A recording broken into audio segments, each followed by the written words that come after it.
You know, here. What's up? I was thinking about something. What are you thinking about, bro? I was thinking about what's going on in the earth, right? What's happening in our minds? Yeah, and I wondered, why does it matter? We're about to find out. Holy shit.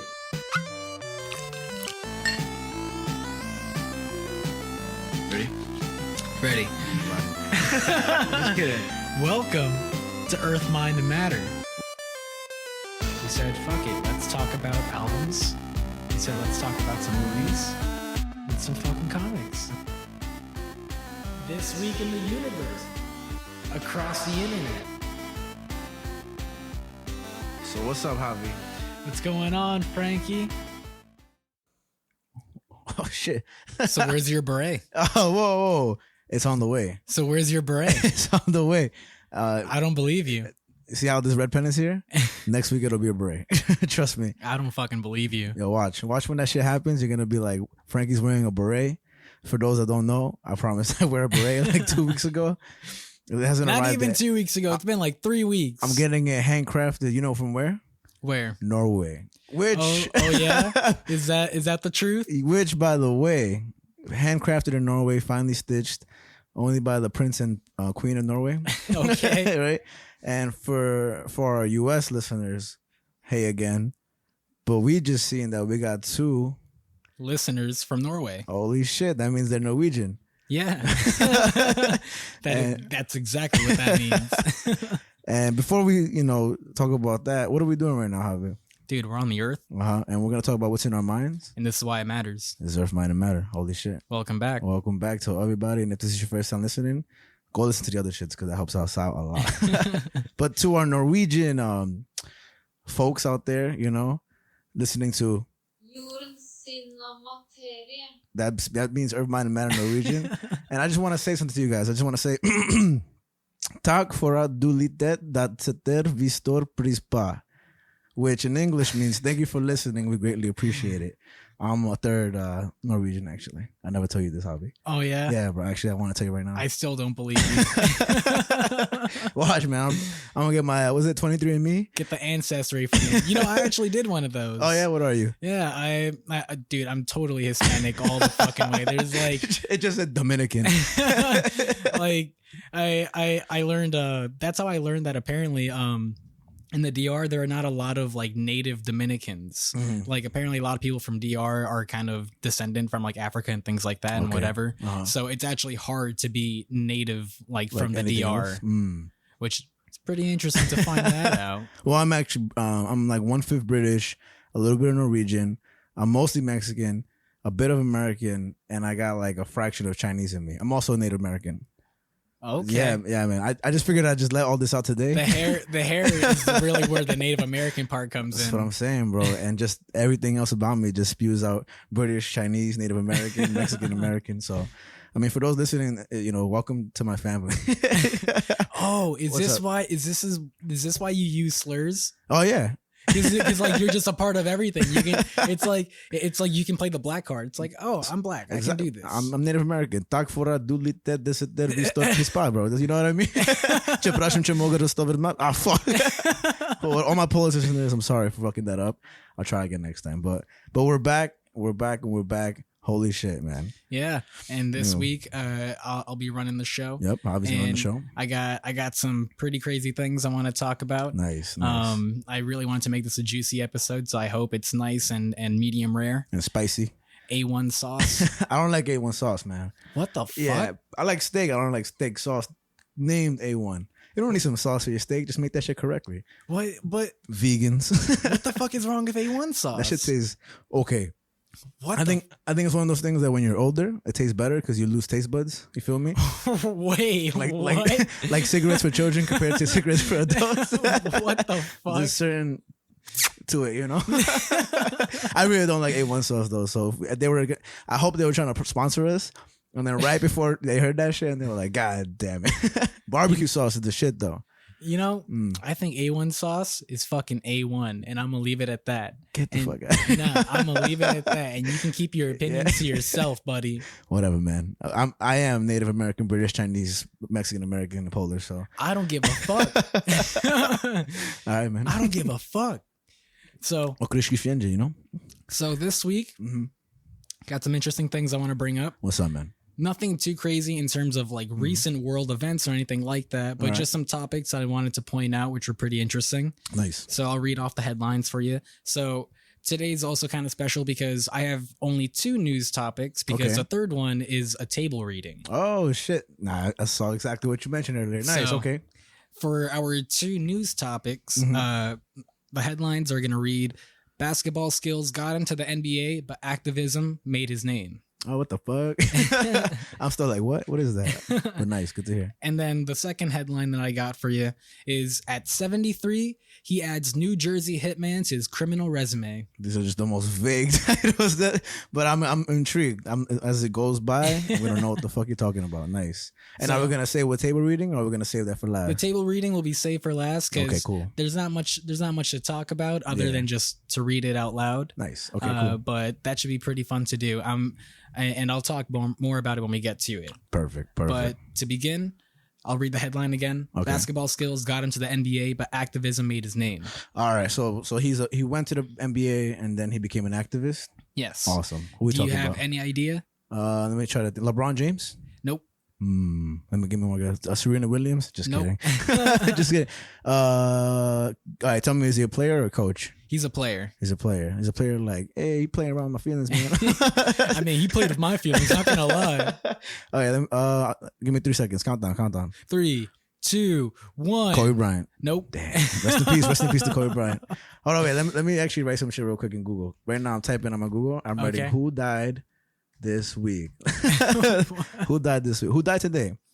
Count down again. 3, 2, 1. Madeline Albright.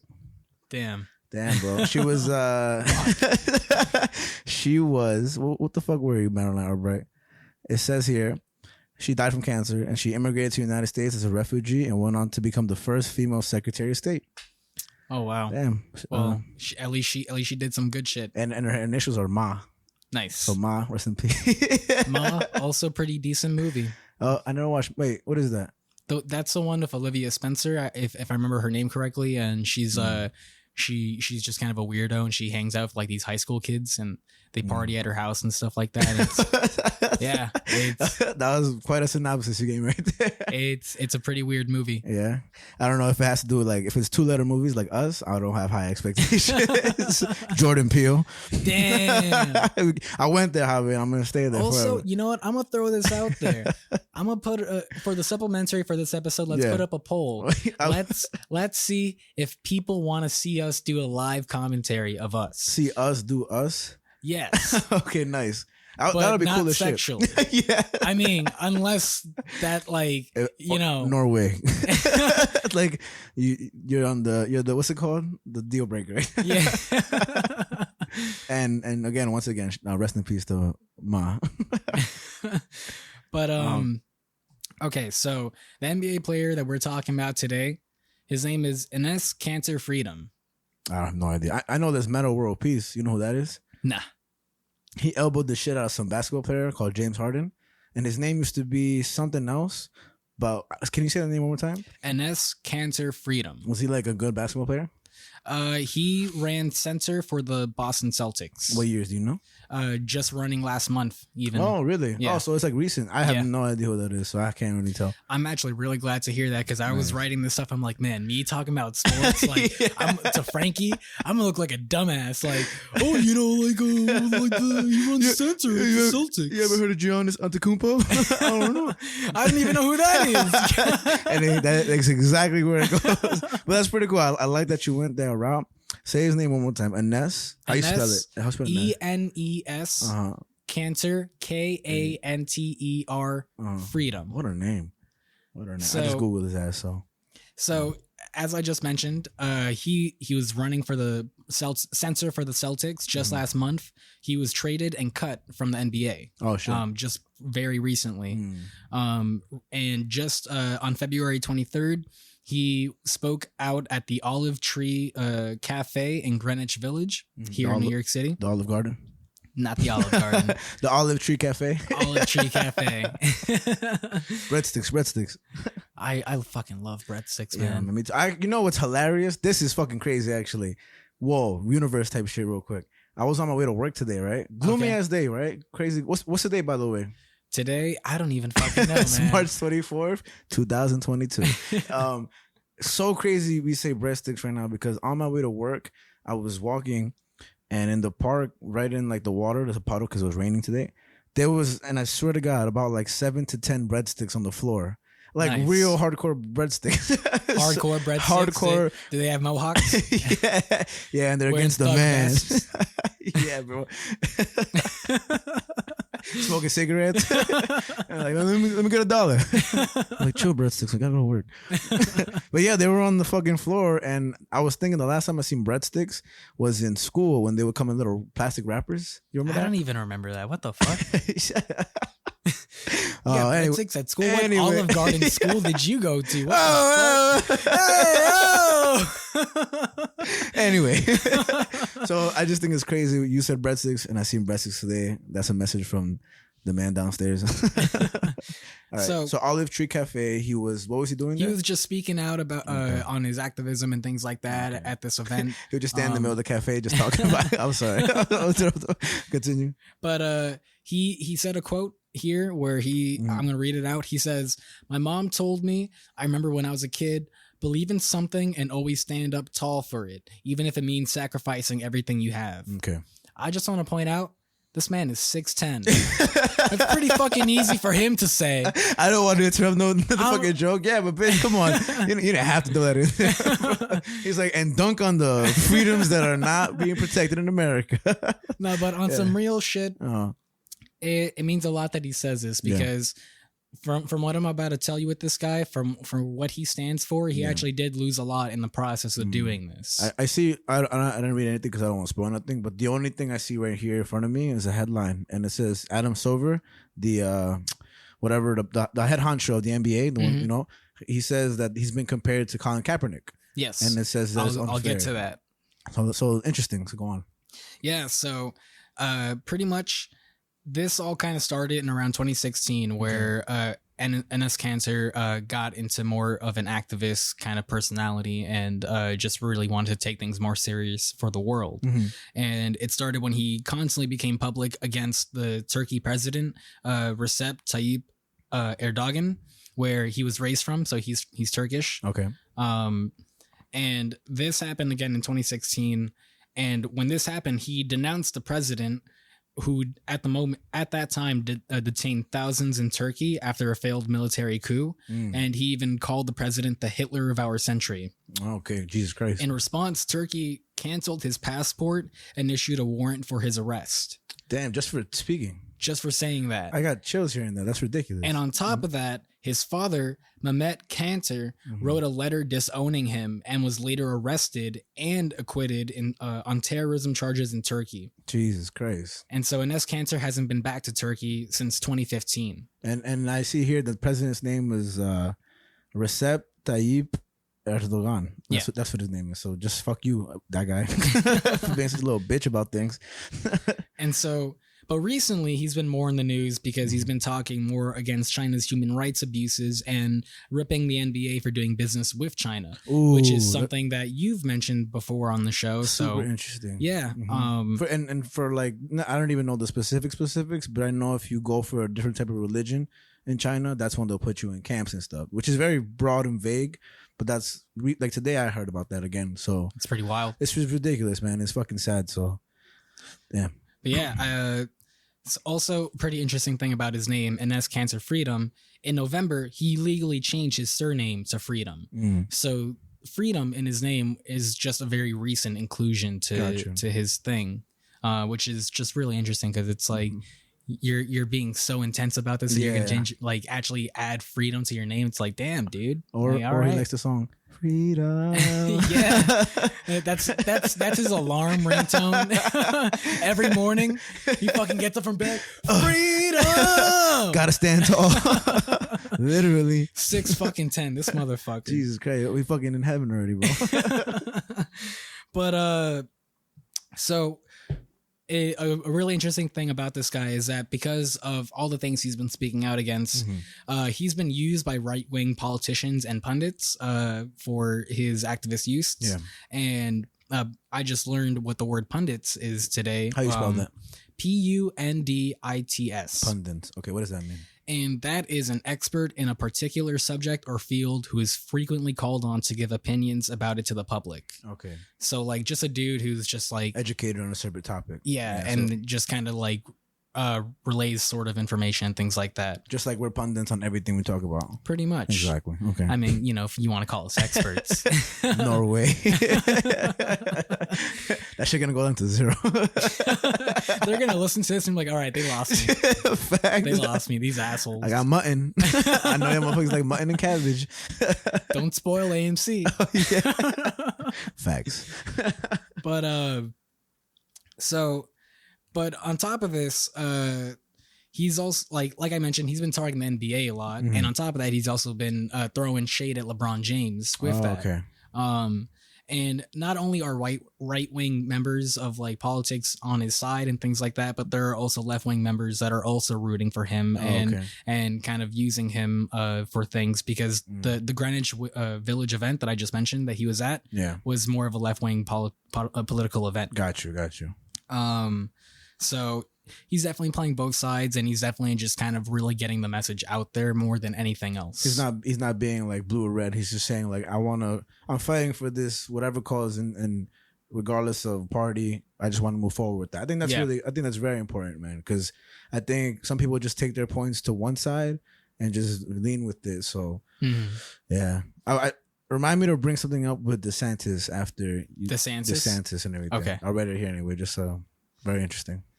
Another interesting thing is that something that you've also brought up on this show before, but the right-wing television host Laura Ingraham actually had Freedom on the show. Okay. And if that name doesn't ring a bell, this is the TV host and the same show where LeBron was told to shut up and dribble. Look at, was she the one to say that to him? Or, yes. Oh, look at that. Yeah. Savage. Laura Ingraham. Savage. Look what you did to yourself. Now we're just talking shit about you and that's not gonna matter. Look what you did to yourself. Are you happy? Are you happy, Laura? Because I'm not gonna shut up and dribble. I haven't dribbled in bad luck. So I guess. But so like I mentioned before, this dude, he hasn't been playing the NBA since last month.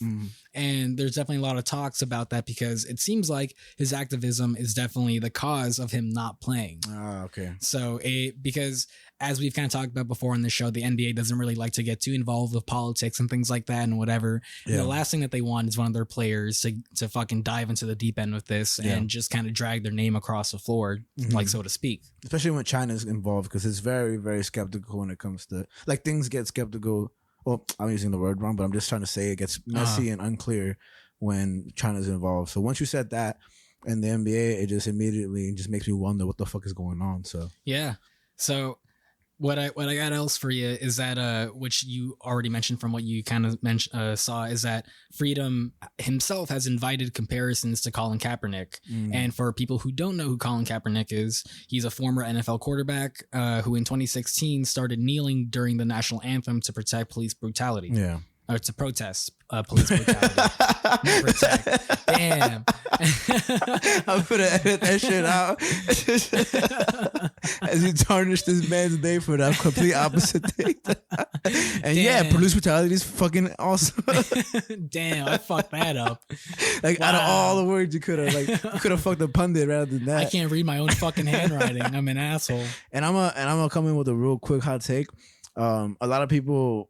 Okay, so when Colin Kaepernick did the whole protest thing, which I think was perfectly fine, and I think the NFL went by it completely terribly because they basically put him down, and our president back then, Donald Trump, I don't know if you've heard of him, he also talked shit about him. Who? Blondie. Blondie, the artist? No, Donald Trump, one of the best presidents we've ever had in the world. Oh man, what year did he run? I don't know, but he wanted to like make America great again or something. You ever heard about that? Oh, that's what I wanted you to put on the beret. Is that where that's from? Yeah. And I totally just ripped that off because I just kind of wanted to bandwagon. Damn, bro. Fuck it, though. We'll just say that you made it up and we'll tell him that he... we could sue him and we'll make a little money. Yeah. And then we can go travel to our Norwegian fans. Oh! Part of the plan. But so... Whatever, the NFL is very stupid because they basically shit on him for doing that, protesting, and then later on they said we were wrong. So it's just weird how that all went by. But what my hot take, what I'm trying to say is for all you bitches that said Colin Kaepernick was a great quarterback, that motherfucker was trash, complete garbage, and just because he protested for a great cause does not make him a better NFL player. I'm sorry, just look up his game against the Seattle Seahawks. That motherfucker is garbage at throwing the ball. Thank you. Thank you very much. For anybody that's mad at me, go learn something about football. And I conclude. But yeah, anyway. Hey, man, I wish I could have more of a response to that. But, he throws a ball and I'm like, yeah, you do that, man. He throws the ball badly. That's all you gotta know. Well, another thing that Colin Kaepernick has actually brought up himself is that he's accused the NFL of colluding to keep him out of the league. That's what I'm trying to say. That's where I get a little... I do admit that he may be prevented from having opportunities to play. Like, he should be able to be a backup quarterback, I think so. But I think that's just very fishy because just because you're a political activist, which I think is fine and should be allowed anywhere you go, and as Americans, we should be allowed to protest however you want to. That's where I get a little more. Your skill set still matters too, And just because a lot of fans love your cause doesn't make you better at what you do. It's like if you're a shitty artist, but you protest for all good causes, doesn't make your art any better. If that makes any sense. Yeah. So that's my opinion on it, just because of actual football that I've watched, not just talking shit about the man. But I will say that there's a lot. I would understand if a team didn't want the media attention. I'm gonna talk more sports, but Tim Tebow, I don't know if you ever heard about that name. Nope. He's a very religious football player, and he brought a lot of media attention to wherever he went. So I guess the NFL contradicts itself constantly with that, because he was a white quarterback who was very Christian, and so when he went to a team, he was very celebrated and stuff. But the media attention got so heavy that they kind of stopped bringing him anywhere. So it kind of relates to Colin Kaepernick, just on very different scales, Interesting. I know a lot of shit about football for no reason. Yeah, man. But I mean, like we've kind of talked about before, China is very much involved with the N.B.A. and things like that. And for decades, N.B.A.'s plans for global expansion have included China. There are actually more fans in China than there are in the U.S. That's crazy. I didn't know which that. is pretty surprising. Jesus Christ. I would have thought otherwise. Me too. I still thought otherwise up until you said that. Yeah, but the relationship has began to fray, and that started back in 2019. Okay. Because Freedom himself, while he was on the Celtics, started speaking out and things like that. Yeah. And so China, through Tencent, a massive Chinese company, they actually pulled the Celtics games from China. Wow. And that was a big thing, and they lost like millions or thousands of dollars from that just because those games couldn't be aired in China. Wow. Just because of Freedom speaking out against human rights situations in China. That's fucking crazy, man. Yeah, and it's pretty wild because it's just kind of insane to think that politics are so shied away from sports. Yeah. Because I think you might have said it yourself at some point where it's like people hate it when people try to bring politics into sports, but sports are all politics. Yeah, man. And think about when 9/11 occurred, right? I think the Yankees, if not the Yankees, the Giants, one of them won the World Series or Super Bowl that year. And it became a whole huge thing because it was just so recovering for the nation and stuff, I still think that shit is sus as fuck. Like when that shit happens and New York happens to win, but because there's a lot of controversy, like with referees in the NBA, they've proven that some referees, if not multiple referees, have been corrupt. Like they've 100% proven it. Just one person got the blame for it. Yeah, and it's just unfortunate. I just think that politics is inevitably going to be involved in everything that correlates with the country the politics is about, if that makes any sense. Yeah. Because it's happening. You know, you're not going to go to a basketball game and a president just got assassinated and not talk about it. You know? I had a great professor once that said that everything has to do with politics, and that the least something visually or physically seems like it has the least to do with politics has the most to do with politics. Because you're not talking about it in the moment, or you're kind of ignoring it and stuff. Yeah, because you know, I'm an English nerd and I read books and things like that, big long books with words. Fucking nerd ass. And but there was this one book that was the main example of that, called Moll Flanders. M-A-U-L Flanders. M-O-L-L Flanders. Moll Flanders. Okay. And it was just about this book was just about this girl who was just kind of an awful person. She did shit to just basically scrape by throughout her entire life. Got you. And the whole book is about capitalism, essentially, and how, like, but it's never mentioned at all in the book. It just kind of what's the word? Inferred. There we go. Yeah. So, I mean, yeah, for sure. And I feel that companies do that to people all the time. You know, they just benefit off the people that you don't really see. You know, like, it's just like our iPhones. Who are they made by? Very cheap labor. Because if they weren't, they'd be selling for way more than they're worth, even though they already are. Oh man, you know what we should put up in the supplementary? Ricky Gervais has a great I thought you were gonna say some iPhone Android shit. Oh, you're talking about at the award shows. At the Golden Globes. Yeah. I think that's a great speech too. He has that was such a great speech, and how he even throws a shade at Apple of like, your factory is in China, and you guys are all Tim Apple's face where he's just like and yeah, man, I like what you said, because some people even come at Ricky Gervais for saying that, like, oh yeah, you go criticize a bunch of rich people, yet you are there at the show, you know, getting paid this money to, you know, do comedy. I think that's the most punk thing ever. you know what I like? The compilation on YouTube with all the actors who thanked Harvey Weinstein, who later came out to, not like the actors that got, like, you know, abused, but the ones that were friends with Harvey Weinstein. If you look it up there, and we'll put that up in the supplementary too, there's plenty of actors who, what I'm trying to say, that probably knew what was happening in the scenes. And there's about like 10 to 20 to even 30 people saying, thank you, Harvey Weinstein, you're the best, we love you so much, like going up on stage with him and hugging him and celebrating him. Gross. Imagine how, like, later on when the news came out, how much of those people knew what was happening. You know, there's a trickle down effect when it comes to that, right? Like, people have to have known, you know, or the agents even. Yeah, I mean, because it's like, when that came out, it's like, that wasn't necessarily breaking news. Right? It's like, that was stuff it's been going down for quite a while. So it's like, you know, that was, Harvey Weinstein is such a gross dude. There's a great movie, if I remember the name correctly, called The Internship, where it's about this girl who has an internship who is Harvey Weinstein at a film production company, and the guy who runs the production company is basically Harvey Weinstein. And so the whole movie is this girl who's like kind of seeing this stuff firsthand. Gotcha. And there's this amazing scene where she tries to go to HR, and this dude at HR is like, dude, what are you doing? Yeah, man. Like, are you trying to lose your job? And she's like, just stunned, just shocked. She's like, what? Yeah. Like, everyone knows about this and everyone's just okay with this. And it's pretty wild, man. Yeah, man. It reminds me of the Activision CEO. What's his name again? Bobby Kotick. Yeah, man. Like, and for those that don't know, it's our early episode. Now we can say that because we're on episode 12. Jesus Christ. And that, very long story short, Bobby Kotick was a CEO for Activision, right? And basically a bunch it still is, right?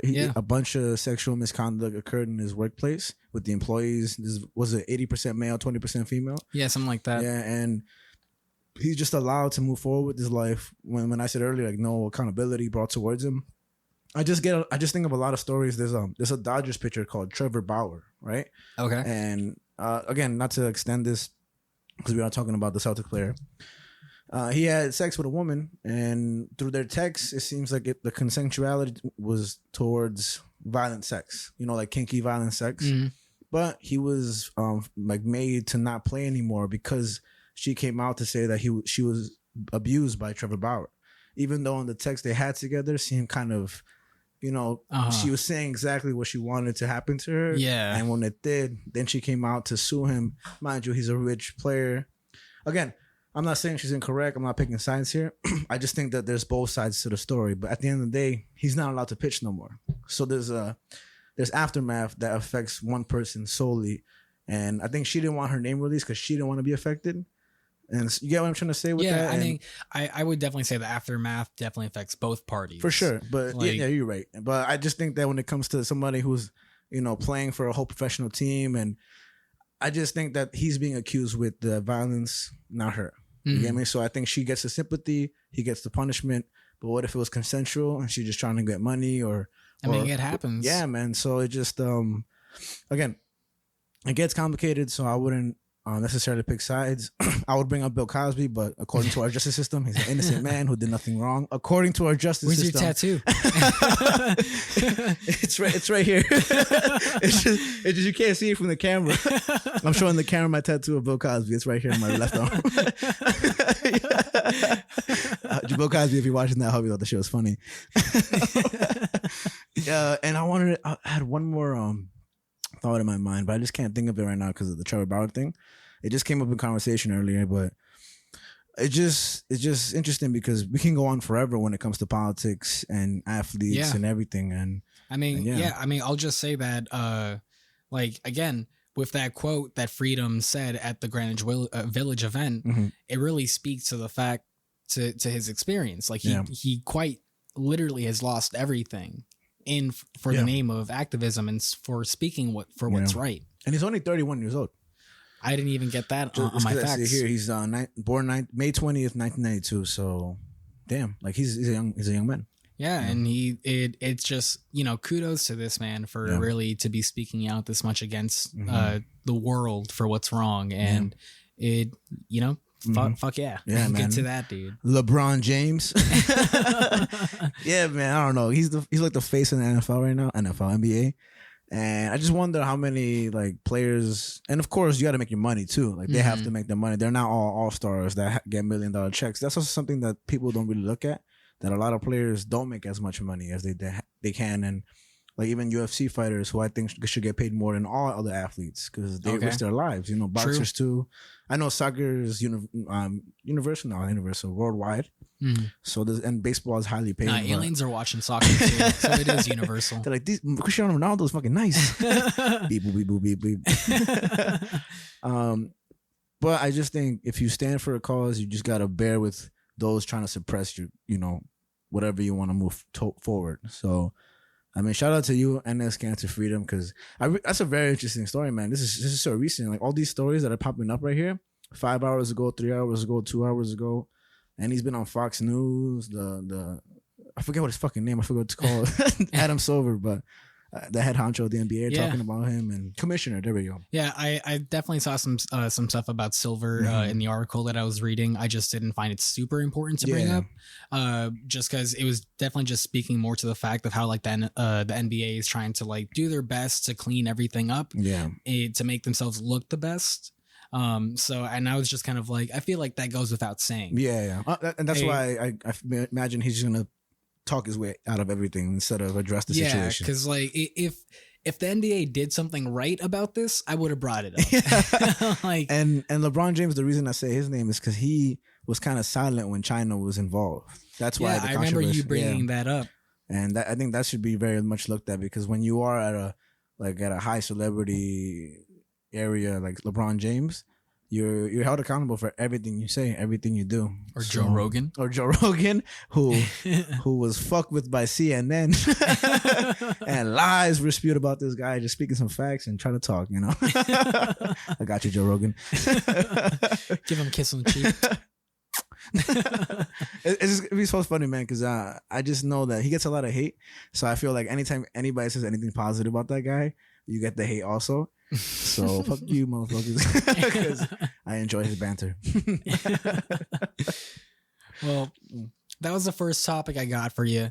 That was dope. Not like super intense of like anything crazy going on. Because the second story, I will say though, I think what you picked out was a gem that I don't think enough people are talking about. Because the fact that you're saying that his shit is being controversial to the N.B.A., I mean, I pay attention to the NBA, and I have not heard anything about this. Like, not once. I'm like I said before, I thought you were gonna know about That's this shit. awesome, And I was like, yo, man, Frankie's gonna know this, and I'm just gonna have to be like, for the audience. I'll be like, yeah, whatever. Just play some video game while you talking to them. I really thought you were gonna know about this. I'm fucking glad you didn't. You killed that shit. Hey, I don't know if it's gonna be on the audio, but round of applause for that. You killed that shit, man. Seriously. All jokes aside, that was awesome. That was awesome. Well, the second topic I got for you is definitely, arguably, a lot more juicier. Nice. Because I decided let's have a little mini biopic. Oh shit. In the moment. Oh shit. For a man that goes by the name of George Bratsenis. Bratsenis. Is he Greek?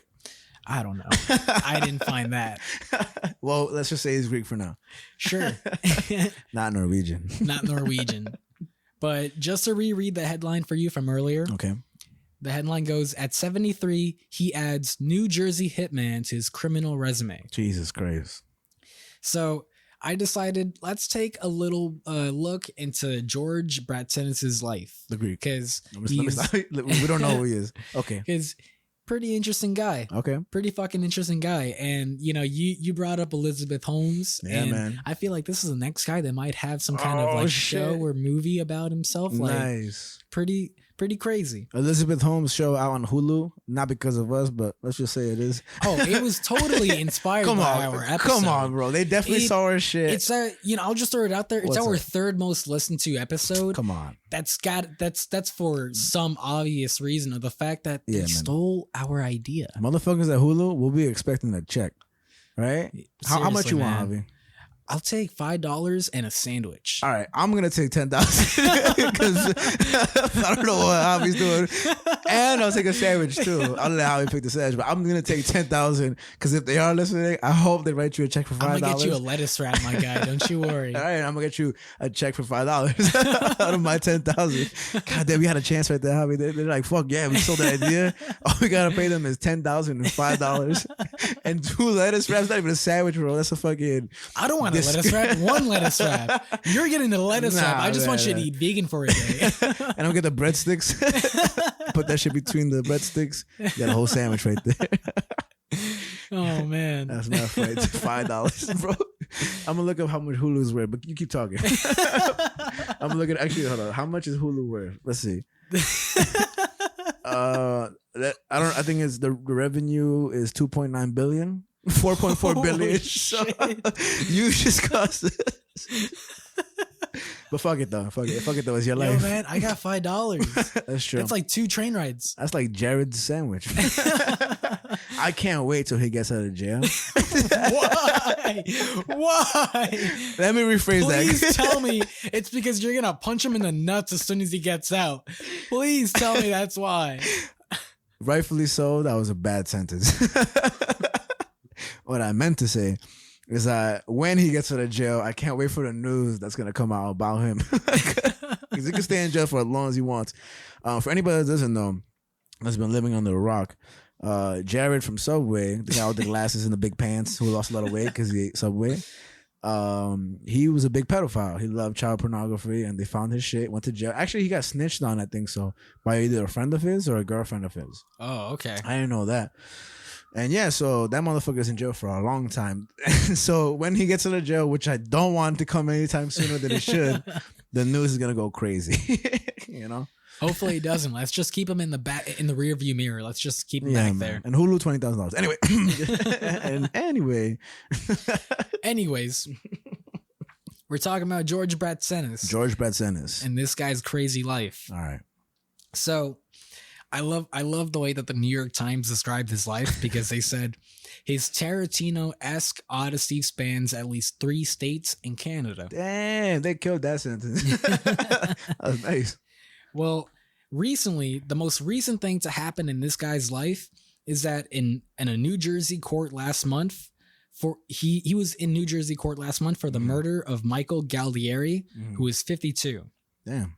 He was a hitman for a campaign consultant that goes by the name of Sean Cattle. Wait, the guy he killed was a hitman, or he was the hitman himself? He was the hitman himself. God so damn. He killed this Michael Galdieri dude, who is again a longtime associate of Sean Cattle. Sean Cattle. And so Sean Cattle basically hired this guy to murder Michael Gallieri.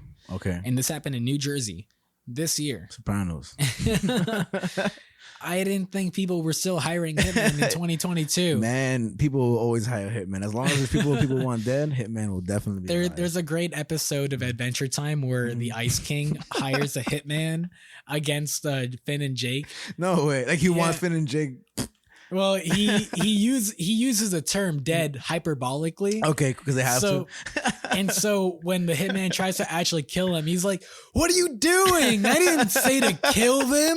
I want them dead. What's wrong with you?" Not dead. Pretty good episode. Adventure Time's a great show, man.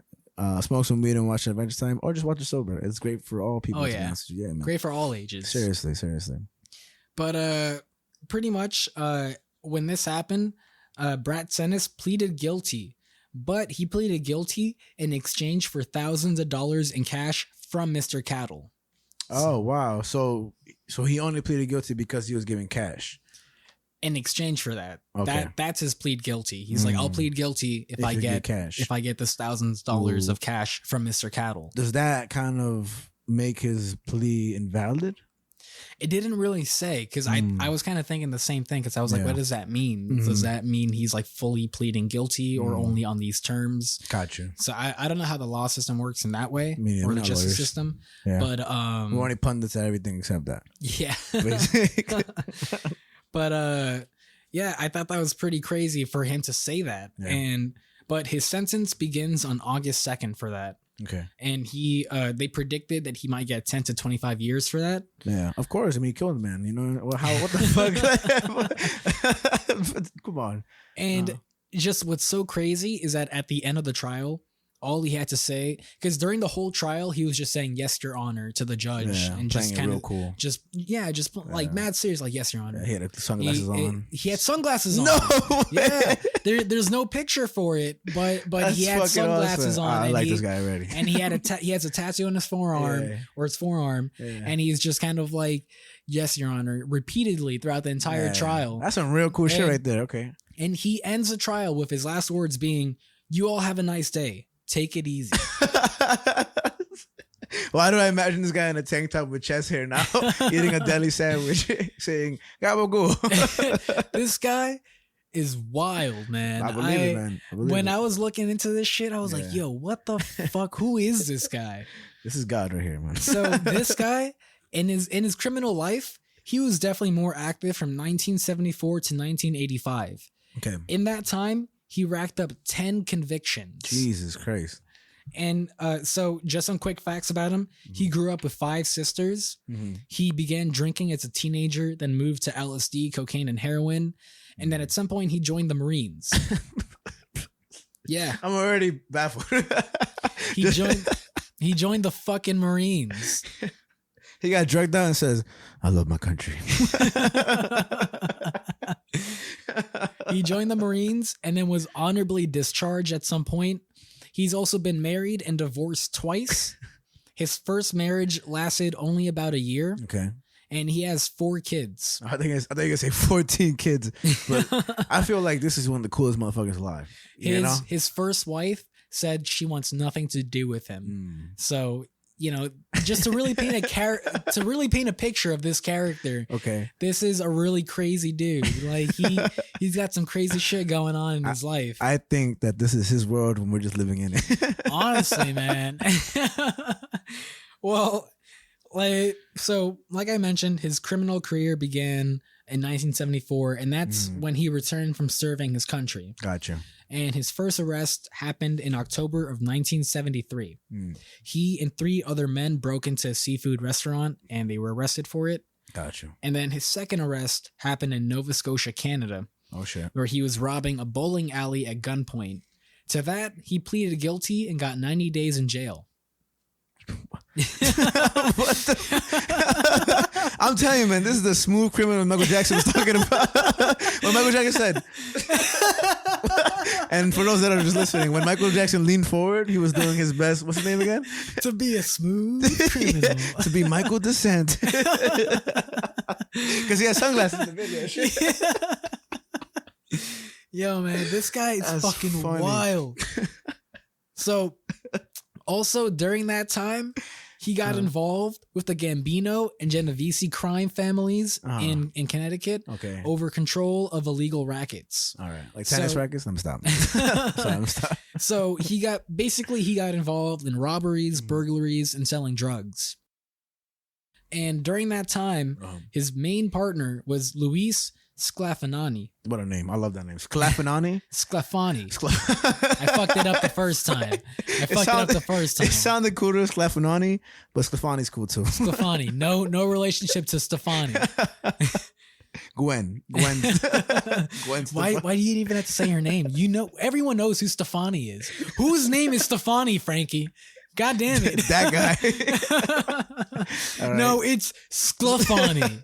Get your shit together, man. Yeah, I'm trying to right now, but all I keep thinking about the smooth criminal shit. But anyways, Bratsenis, keep fucking up the names. Yeah, bro. His They got name such is- weird names. Yeah, man. It's fucking Bratsenis and Sclafani were partners from 79 to 83. nice. That's And a high school's worth. 4 years.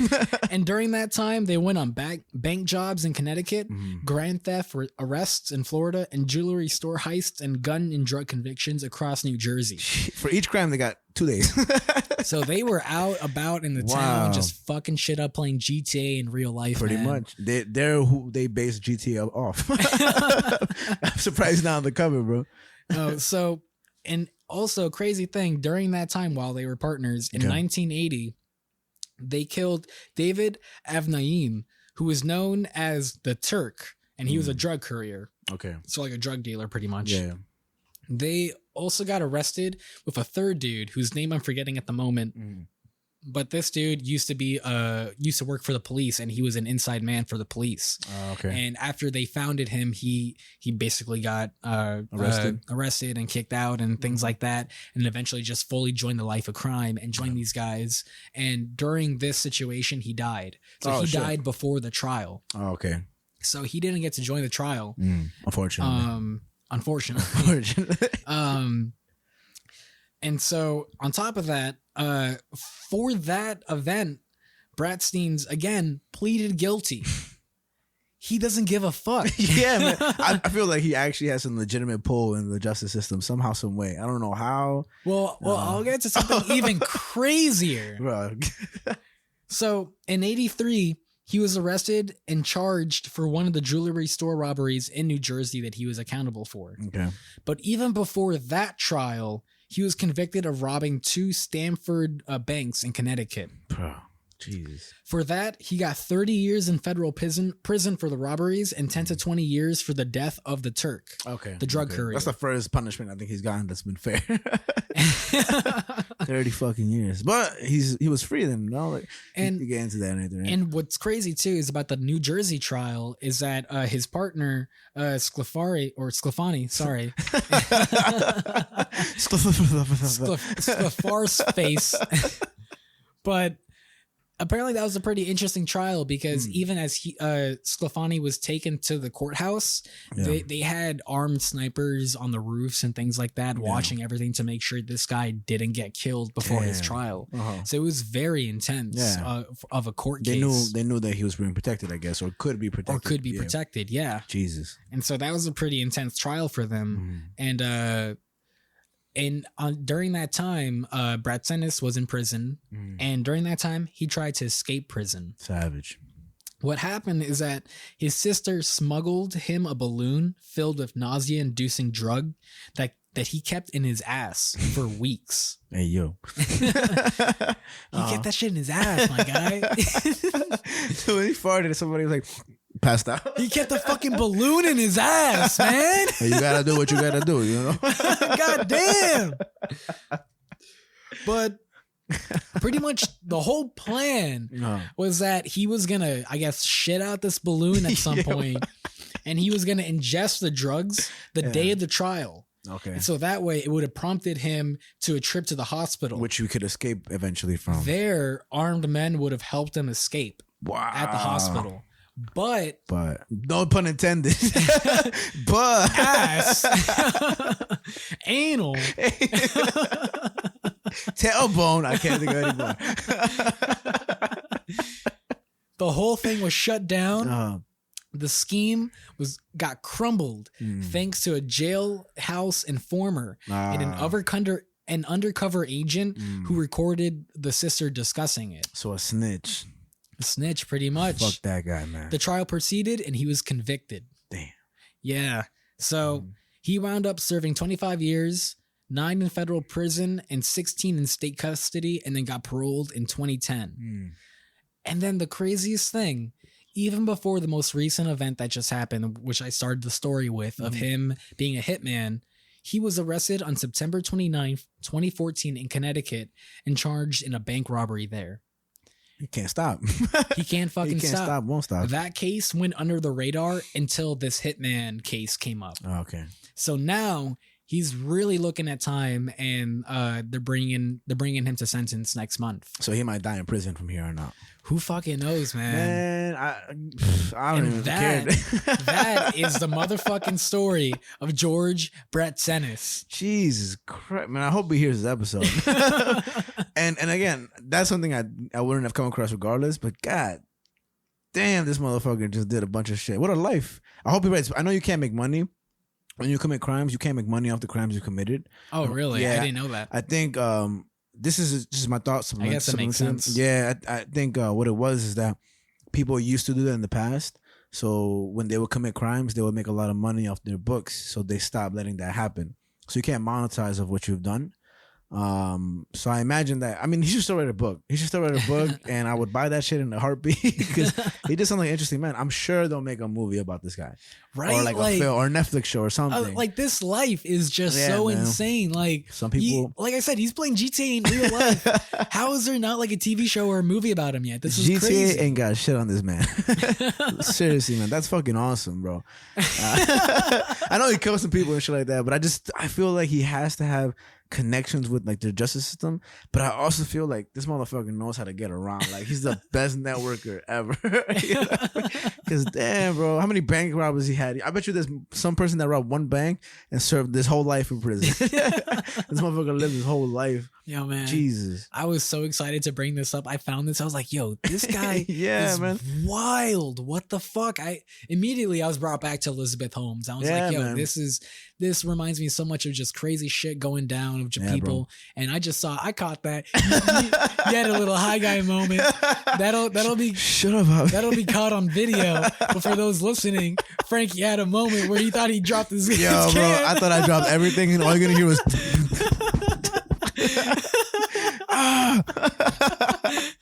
yeah, bro, it happens. It happens. We're not perfect. Just look at my Bill Cosby tattoo.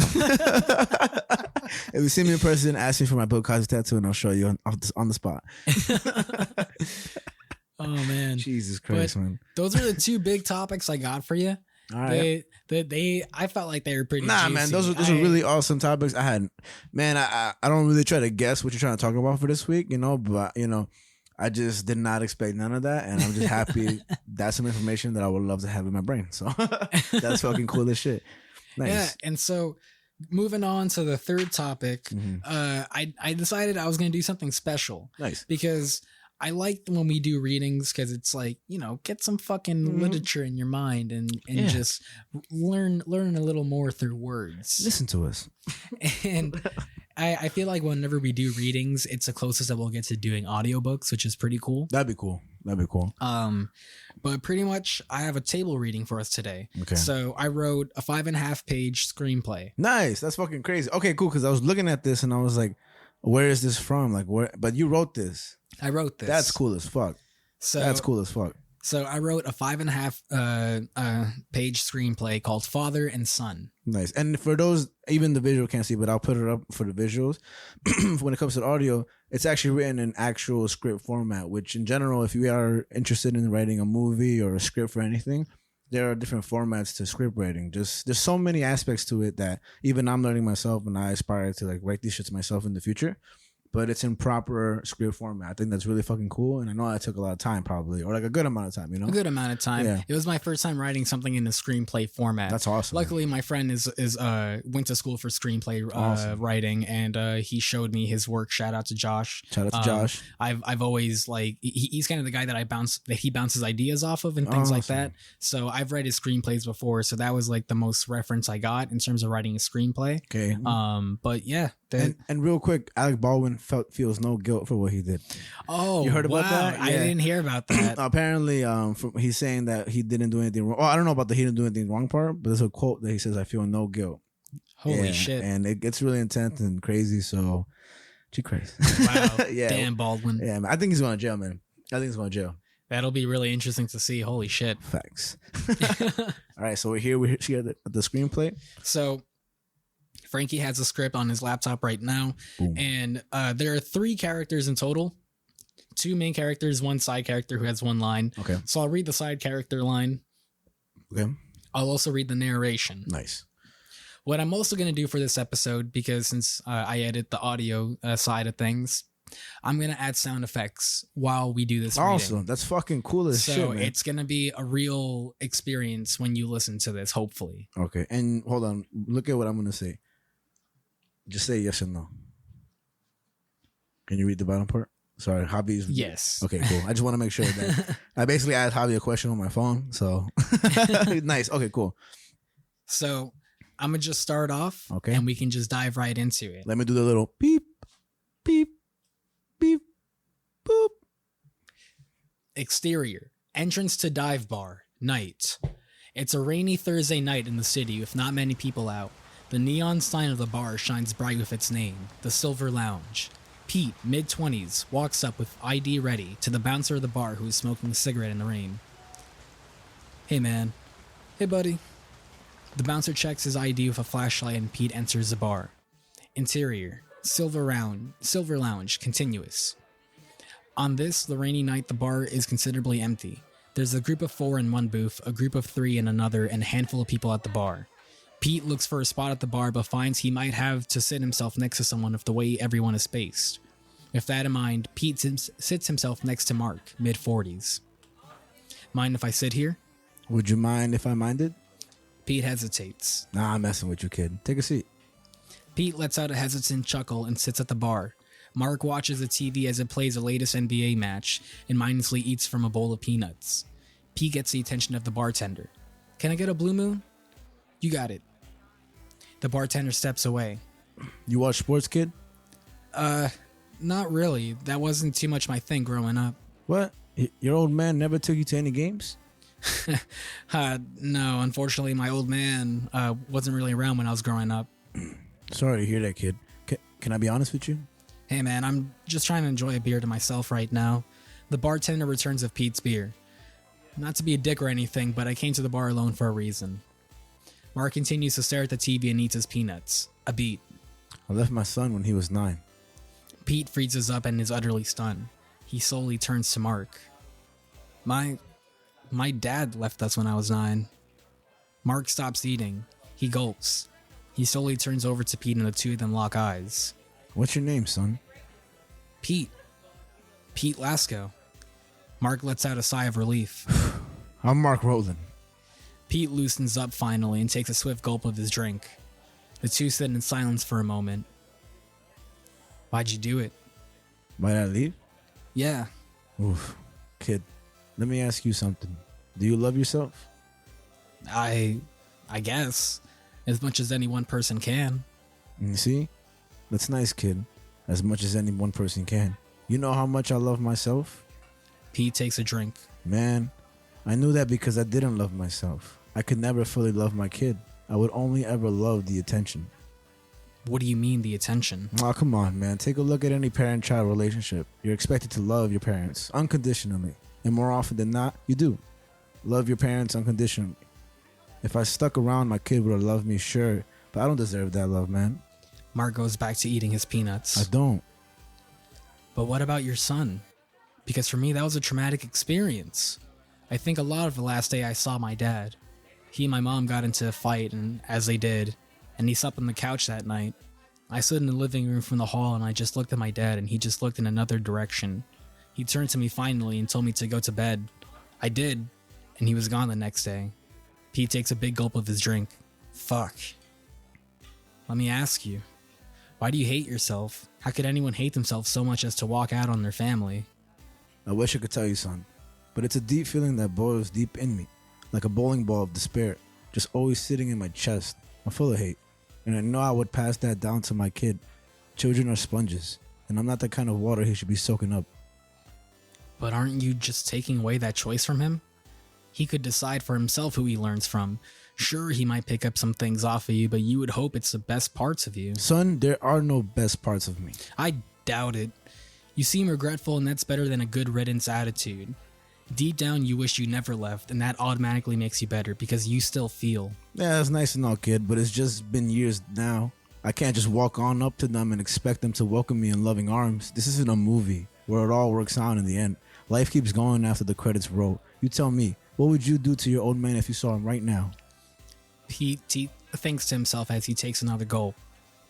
Well, as much as I would like to throw a swing at the old man, honestly, I would ask the same things I've been asking you. Just why? And I'll be honest, I feel like I'll never get any closure on it until it happens. You think your old man is going to come back? I think if you go back to your family, there's hope for mine. That's a good one, kid, but maybe, just maybe. Mark finishes his drink and pushes the bowl of peanuts away from himself. He steps up from the bar and puts a hand on Pete's shoulder. Good night, son. I hope your old man comes around. Does that mean you're finally going home? I don't know. Maybe I'll see you there. Mark walks out the door and Pete takes a second to himself. He chuckles, turns back to the bar, sips on his drink, and watches the game. End. Yeah, I'm going to give you some snaps, Javi, because that shit was beautiful, man. I very, very much like that. That was very well written, and I got lost in the character. That was fun as fuck to read some shit off the script. Damn, bro. That was really fucking nice. Let me ask, what was the inspiration to write all this? Well, I definitely got a lot of inspiration from doing our last episode where we talked about Nirvana's Nevermind. For sure. And just kind of talking a lot about this idea of being a lost child and things like that, and how Kurt Cobain was a lost child himself. Yeah. And I'll say this now because I didn't say it last episode, but on some real shit. You know, I relate a lot to like Kurt Cobain's experience, not so much in terms of being like intense as how he might have had it, but just in terms of feeling lost like that as a kid, because I'm a product of divorce. Yeah. My parents were divorced as a kid, and that definitely fucks up your life 100%. One way or another. I understand. And so I was just thinking a lot about that, and it just really hit me, especially listening to the Nirvana album. And I was like, I was really in the mood of just kind of writing about father and son and just family, and because I love writing about family. I think family is so interesting to write about. I think when where we differ is first of all, that's great for you to share, and I think that's really awesome. And I think anybody that can relate, when they listen to that, they just know that, you know, you're not alone when it comes to those situations. And sometimes doing something like this is a great like expression form to just, you know, release that outlet. You know, it's good to express things, whether it's negative or positive. It's just, or in the middle, just random shit.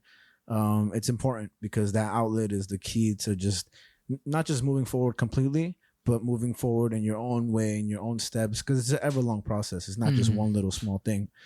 And I think that's amazing. I think a lot of us are lost kids, you know, in their own way and own mannerisms. But again, like that's just a particular thing that I can't say I relate completely, but it differs in a more twisted way for myself. You get me? So I just think that it's awesome that you do that, because when I was reading this, I could feel like the emotion within it, you know? I love just reading off script, so it's really fun for me. But I felt it as soon as it got to the second page. I was like, oh, I know exactly where this is going. And I've had many a conversation that may not just be like this, but contains that impact of feeling, if that makes any sense. Yeah. Yeah. So I think it's really dope. And yeah, man. I mean, that Nirvana talk was heavy. I really wish we could have had like a 3-hour discussion extended into more like detail, because I think if we really put in a week's worth, like every single second of the week into that album research, I mean, Jesus Christ, you know, Kurt Cobain was a very intricate motherfucker. Yeah, without a doubt. I mean, and again, I'll just say, because like there was just something holding me back from saying it last episode of just kind of being like a product of divorce.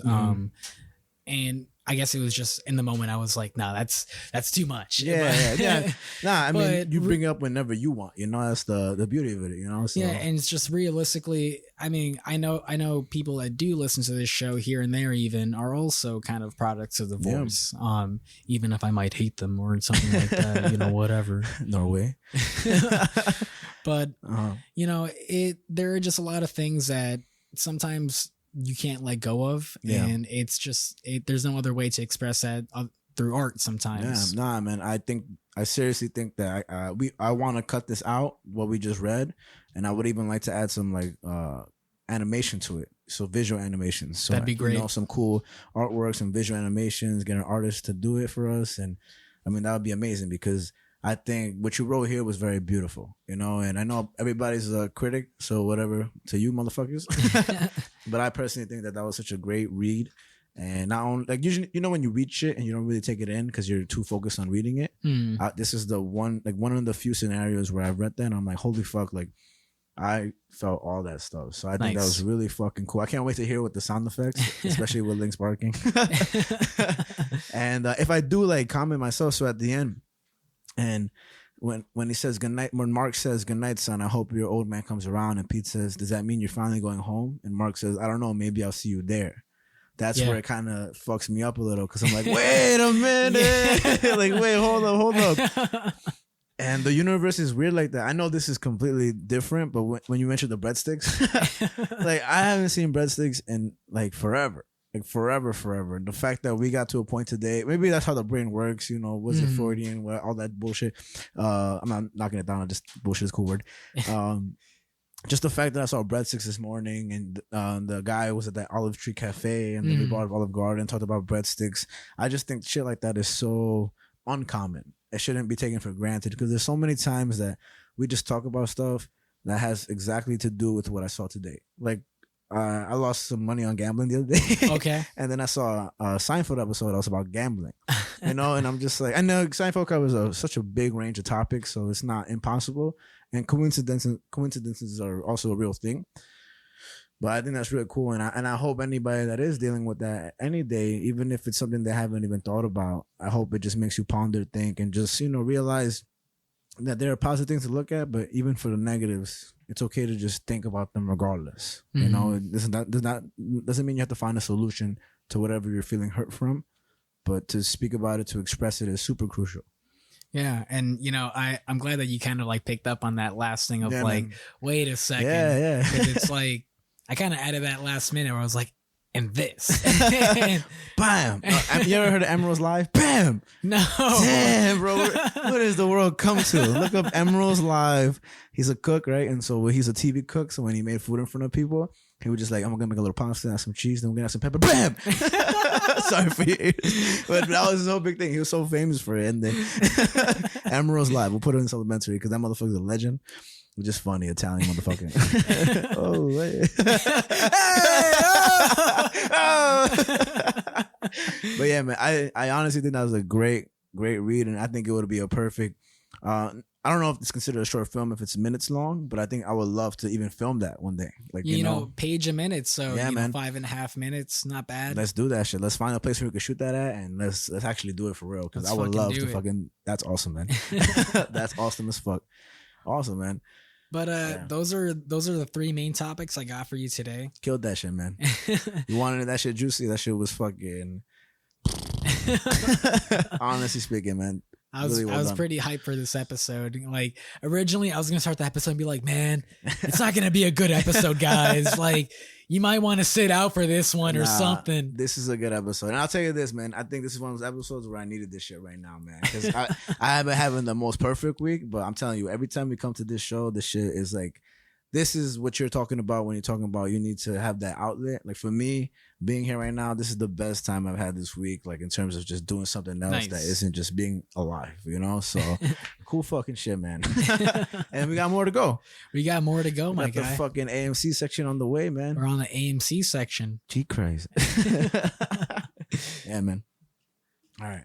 So, for the A.M.C section today, if you don't know what A.M.C is... What is it, man? Albums, movies, comic books. Hell yeah. And last week we talked about albums. We talked about you want to tell us what we talked about last week? No, last week we talked about Nirvana's Nevermind, which is a great. And then again, if you're listening for the first time, we've talked about a plentiful amount of things right now, right? So one of the ones I wanted to bring up was I forget the comic book name, but it was The Conspiracy. What was it called? Oh, The Department of Truth. I feel like I lacked that. Was one of a test episodes. And it was great because I was talking to, I forgot who I was talking to when I was coming back from was it Texas? We were coming back from Texas or California. Well, I think no, we're coming to California, right? And I read that, was it The Department of Truth? The Department of Truth. It was the first time I got to like be on a flight and actually work on something, right? So I read the whole comic book on the flight, and after I wrote it, I wrote like paragraphs on my laptop. I felt like a real professional, right? I felt like I was actually doing something, and I want to read more of that because I feel like we get to start the comic books. You've read most of them, which is but for me, like. I have plenty of books to go forward with, and that book was really intriguing, man. The comic book, was really intriguing. So I definitely want to jump back into that. But we've covered that. What else have we covered? On our first episode, we covered Cosmic Thrill Seekers, an album that was a great album. Hell yeah! We covered Sgt. Pepper's Lonely Hearts Club Band. Beatles all day, man. A few episodes we covered American History X. Yeah, man, and Mouse, the band book in Tennessee, right? In Tennessee or some shit like that. And I mean, the list is just going to go on, and more so than ever, I tell myself I'm going to write down the stuff that I want to have on the show, but they just come to me because when they come to me, they'll stick with me. And I already have so much planned for this fucking show, man. Even with this week's episode, this just kind of came to me in the spur of the moment because I was really trying to figure out the movie that I wanted us to watch. Yeah. And I was thinking to myself, I was like, I should pick out a movie that I really love that I could show to Frankie. But I was like, no, I should pick a movie that we both haven't seen. Which I was surprised because I didn't know you didn't see this either. I found it today. Yeah. And I mean, technically, we kind of did that with American History X. Neither of us had seen that movie. True. But that movie came out in 81, if I remember the year something correctly. Definitely in the or maybe 1997, but definitely before 2000. Yeah. Let me actually look at it right now so we're not just chatting or shit. Let me look it up real quick.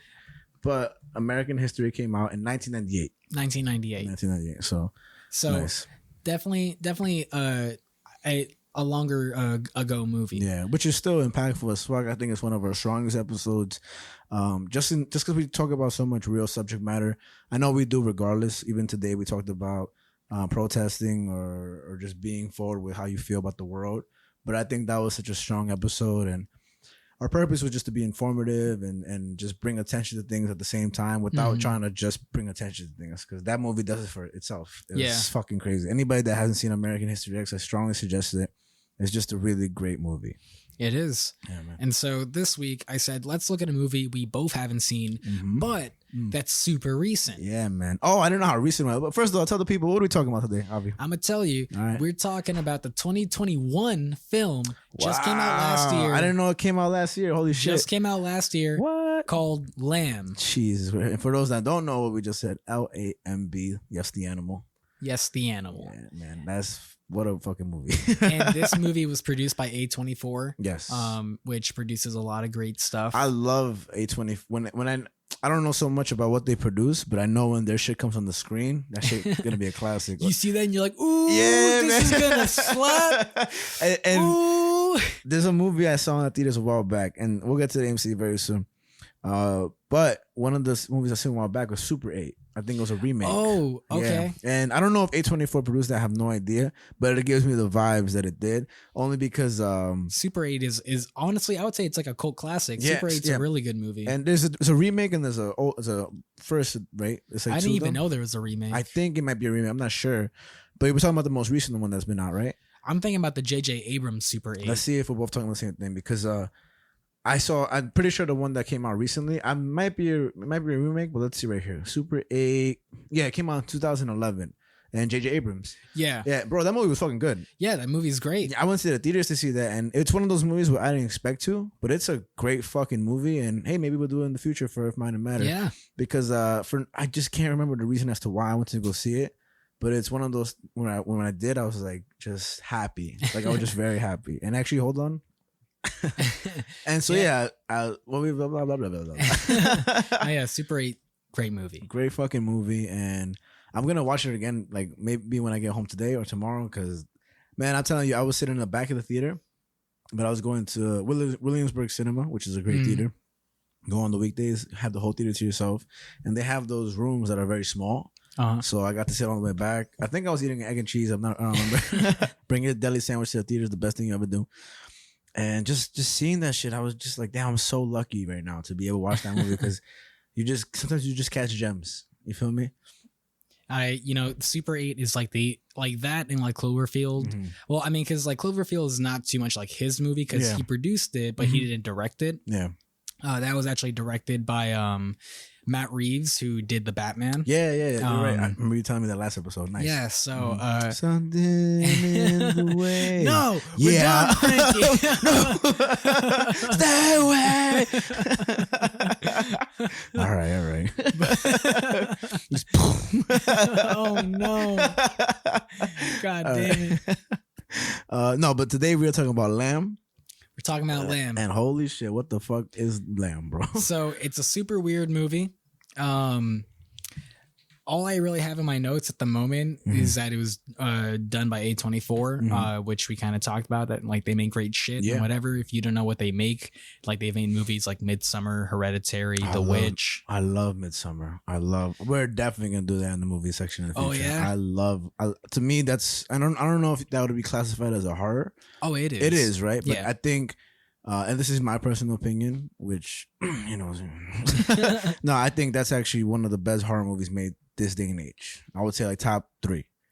And it's not 2 and 3. I like Hereditary more than Midsummer, and it's made by the same person. I can't even hit. Like, I just think either way you put it, Hereditary is a great movie. I've only met like a handful of people who said that movie's trash.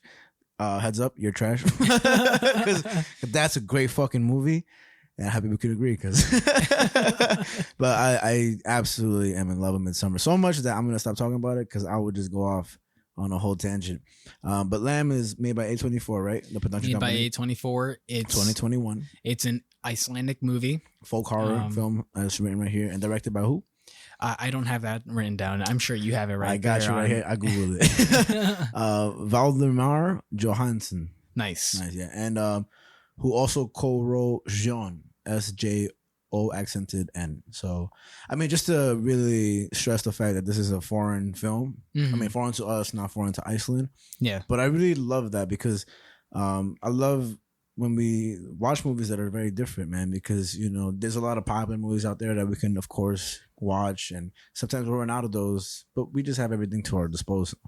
And I won't get started onto the scenes yet. But I thought this was a very interesting film that, for one, fit the weather today. Right? Yeah. The weather today in New York is very Gotham. Like foggy, rainy, a little bit of windy, chilly. Like you got to wear a sweater and shit, or like a little light jacket. And that's exactly what Lamb is setting-wise. Oh, yeah. Man. I mean, and I'll also say that apparently don't watch the trailer because apparently it spoils like the first half of the movie. I figured, man. I was again, every time I watch a movie for the section, for A.M.C section, I always watch the trailer afterwards. And even for this movie, I was like, there's no way this can't be spoiled, because as I was watching the first 10-15 minutes to like 30, I kind of, and I have my notes here as I watched, I was just thinking about what happens. Yeah. And it just such a vague movie, but you can very much get the tell of it even by looking at the movie poster. Yeah. So I'm happy I went into it like just blank slate. I said I'm watching at 9, put it on, nothing else. So yeah, no, definitely it's a movie that's more enjoyed if you go into it blind, because the trailer might ruin it, because apparently it spoils the first half of the movie. 100%. I'll just leave it with that. Yeah, man. But we are gonna spoil the whole movie right now. But so watch it and then come listen to us. Lamb, by the way, LAMB 2021. YouTube, you can rent it for $5. YouTube is a new Best Buy. Oh yeah. Yeah. But pretty much to give a quick synopsis of the movie. Of course. It just is the idea of these two farmers who are without child, and one of their lambs, or one of their sheep, sorry. Yeah, I was actually gonna write in my notes, what is the difference between a lamb and a sheep? Do you know? I think a lamb is just like a baby sheep. That's what it is, right? Kind of like a pony is like a little horse. Wow, that's a perfect analogy. But that's actually Google. But I think you're 100% right. What is the difference between lamb and sheep? I just want to make sure. A lamb is a young sheep. Nice. Yeah. Age under 12 months, whereas a sheep can be of any age and any gender. Nice. That helps me out because the whole time my notes, I go from lamb, sheep to I even wrote fucking goat. I figured, yeah. Yeah. But okay, so let's what were you gonna say? Yeah, like the synopsis is pretty much until one of their sheeps produces a half human, half lamb hybrid animal creature thing. Yeah. And these two farmers take it in as their child. Yep. And that's the fucking movie. And it really goes without any detail. I mean, the beginning is straight up just showing this couple just hanging out on their farm. They look pretty, doing okay. I don't know exactly what they produce. I don't know if it's like milk or is it like it's meat? not super specific, but I would imagine they probably produce like milk or meat if they're like have a sheep farm. And just to start off, so it's filmed in Iceland. Also, I also see here that it's filmed in Poland and Sweden. Okay. So Iceland, Sweden, and Poland. Przepraszam, czy mogę sobie rozmawiać? Always gonna mention that. One of the coolest things about it is that the shots of the scene were incredible. Oh yeah, fucking incredible, man. Just the nature parts of the movie where they don't speak, where it's just segue like transition scenes. I mean, Jesus Christ, you can't get better than that. You could have an old ass camera and it'll be impossible to not take a good picture. Oh yeah, man. There's definitely a certain atmosphere to this movie. It Hell really like just brings you in and just brings you into their lives. Yeah, and it really reaches that sort of uncanny valley at a certain point. Yeah, with their lamb child. Yeah. Well, the movie is broken up into chapters. Oh yeah, into 3 chapters. And in the beginning, before anything, they get real deep into the farm area, right? And one thing I really appreciated was just how they filmed the animals. Cause those animals are amazing actors. Holy yeah, that's shit. what I thought too, man. I fucking thought that shit too. Cause I'm like, how did they train these fucking sheep to be so well at what they do? And before like the whole birth process, there's kind of ominous scenes, right? You hear like not like a snoring. I just I know what you're getting at. Yeah, you hear like a yeah, right, sneaking up animals and stuff. And in the beginning, like horses run away from the sound, but you don't get to see what's making the noise. It's just a bunch of animals being like, "What the fuck is that?" And basically, to me, I thought this was gonna be like a horror killer movie. So I was like, "Fuck!" Because I saw a dog and I was like, "No!" Like I had no idea what to expect going into this. I was like, because all I really heard about it was like, "Yeah, it's kind of like a horror movie." Yeah. And I'm like, but how? Yeah, man. If I were to classify it just based off my experience of classifying movies, I would say I don't even label it a thriller. I kind of saw this as a not so silent film. Okay. Right, because there's so little conversations up until the 3rd chapter. But I thought this movie was more so kind of just a story. Like it says folk horror. I think that's a perfect way to put it. But I don't look at it as horror so much. I don't know if for horror you have to be scared, quote unquote, depending on who you are. But I thought this is just like a drama almost. Well, I will say, because being a huge literary nerd, I'm very picky on the whole idea of horror versus suspense. For sure. Because there's quite a difference between it. And it kind of bothers me that in film, we have the horror genre as a sort of general umbrella for it, because it's kind of unfair. True. Because for people who don't know, horror is essentially the buildup to something that is scary. Horror is what keeps you kind of gripping the edge of your seat. Gotcha. Suspense is the actual release of said horror. Okay, so give me a good example for the past movie if you can, like Jaws. I don't know if you've seen Jaws before. Jaws is definitely a horror. Yeah. Because dun, dun, dun, dun. Yeah, so what is that when the music is playing, when it's like dun dun dun? Is that suspense? That's horror. That's horror because that's what has you on the edge of your seat, being like, "Holy shit, what's gonna happen?" And then as soon as Jaws himself comes up or eats somebody, that's the suspense. Okay, that's actually a great way to define it, because I wonder where we can relate that to later on in the movie when we talk about those parts. Well, I think in general this movie is considered as a horror because for myself, I was kind of freaked out by the lamb child personally. Yeah. I was like, it was so like it was like I mentioned earlier, it was so uncanny valley where I was like, holy shit, this thing, like, it looks adorable, but it looks so weird, and I can't wrap my head around it. So I think that's kind too. of like the horror aspect of it, of just kind of like, because I think when you get into the more metaphorical aspects of the movie, this movie is definitely about nature and human nature and just animals and things like that. And so 100%. And before we even get to like the sheep being born, the lamb being born, goddamn, the movie starts off with just again showing the lives of this couple at the farm. And I love that the first conversation they have, the first things they ever say, they talk about a time machine. So that's the first conversation to have in the movie, just in chapter 1. And they say, a time machine is one thing that would be, interesting for science to develop in the future. Would you want to do that? And both of them have different opinions on it. And I thought that was very interesting because one thing I wrote is that I thought it was really incredible for them to include not only the shots of the animals, but the birthing process of a sheep. Yeah.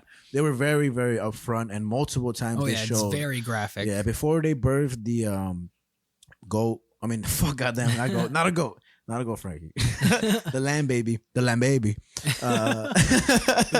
The Lamborghini. The cute little fuck.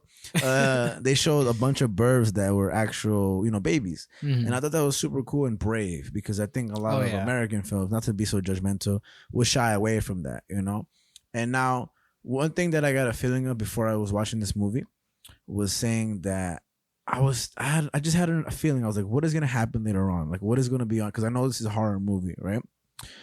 And as soon as I see like them pondering about the birth and everything, I was thinking a lot of people that are farmers fuck their animals. I don't know if you ever know that. I didn't know that. So there's a whole thing where basically there's only a couple animals that their vaginas resemble to an extent a female vagina. Oh my god! Yeah, it's very weird. I think a mouse is one of them. Yeah. Dolphins is one of them. And I think either goats or sheep are the most closest. So that's fucking nasty. Yeah. Why do you know that? Oh no, I heard us some other podcasts. Oh yeah. What podcast? Can you name it?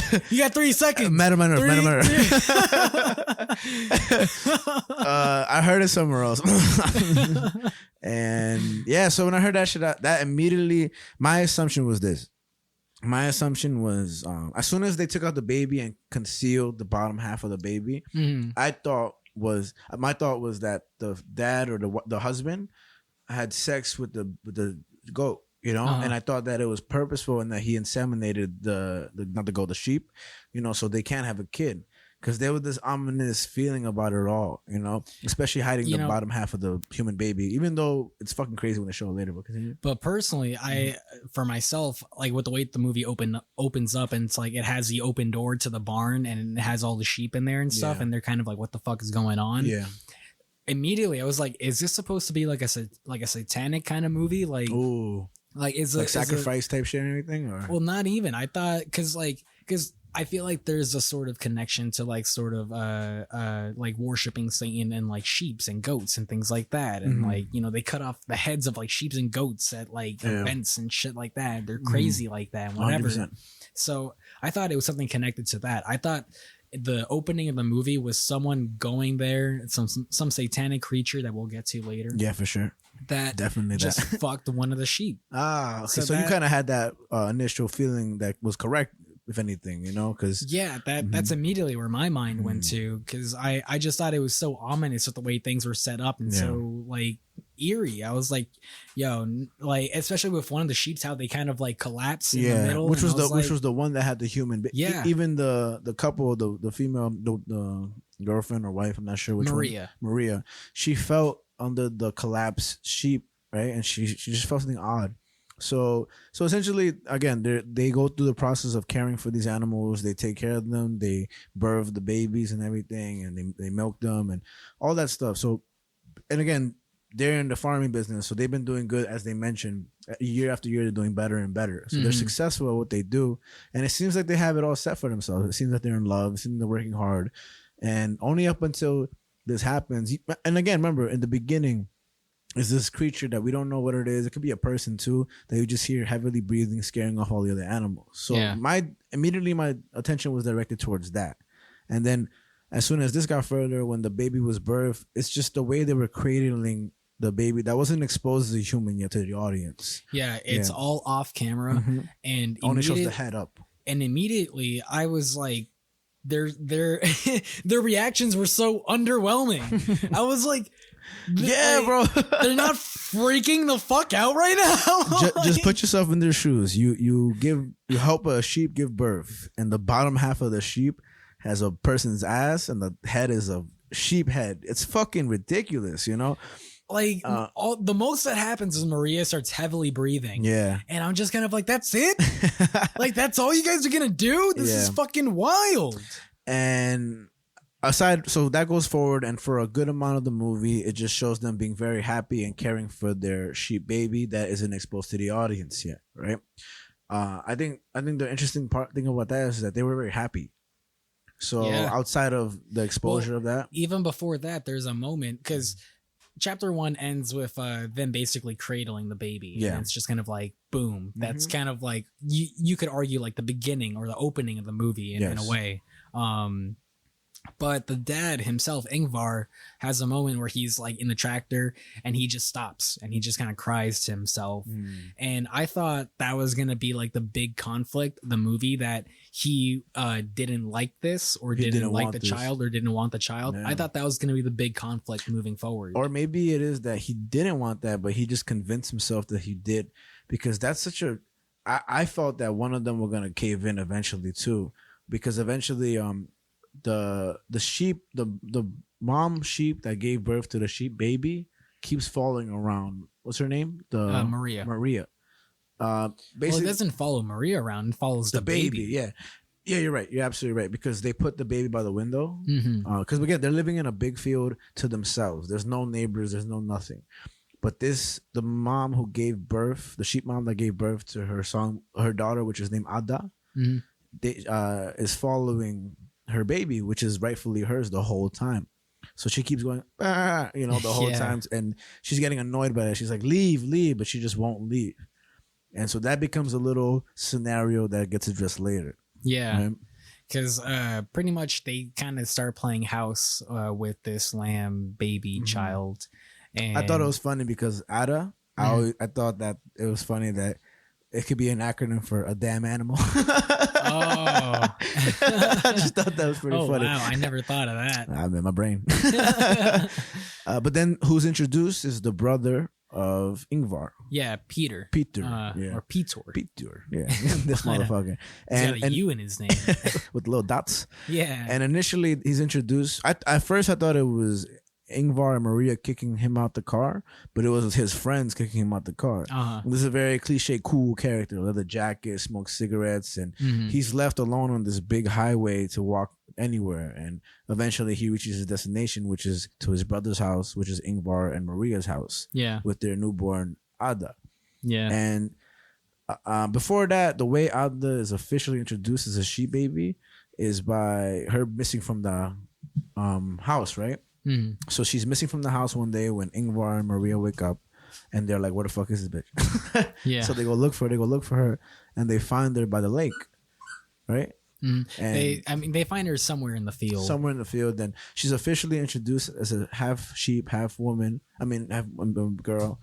When Maria picks her up, and her bottom half is exposed, she's completely naked. So it's her left arm that's a hoof. Or I think it's her right arm. Actually. Her right arm's a hoof. Her left arm is a human arm. Her head is a complete sheep's head, but the rest of her body from the neck down is human. And I just thought, first of all, the actual CGI for that was great. Oh yeah, I thought so too. It was very well done, and because at first I thought that it was gonna look terrible. I didn't know this is such a recent film, so that's probably credit to that. The more recent it was put out, but I thought it was really well done, and I also think that they didn't overuse not one part of either or. And I love that they didn't make her speak or nothing, but she completely understood language. Yeah, there are like moments where Maria's like, "Oh, like, are you hungry?" And she kind of like nods her head. Like she goes, like all that stuff. And nods her head and whatever. It's like, it's so bizarre. But in chapter 2, we get introduced to Peter.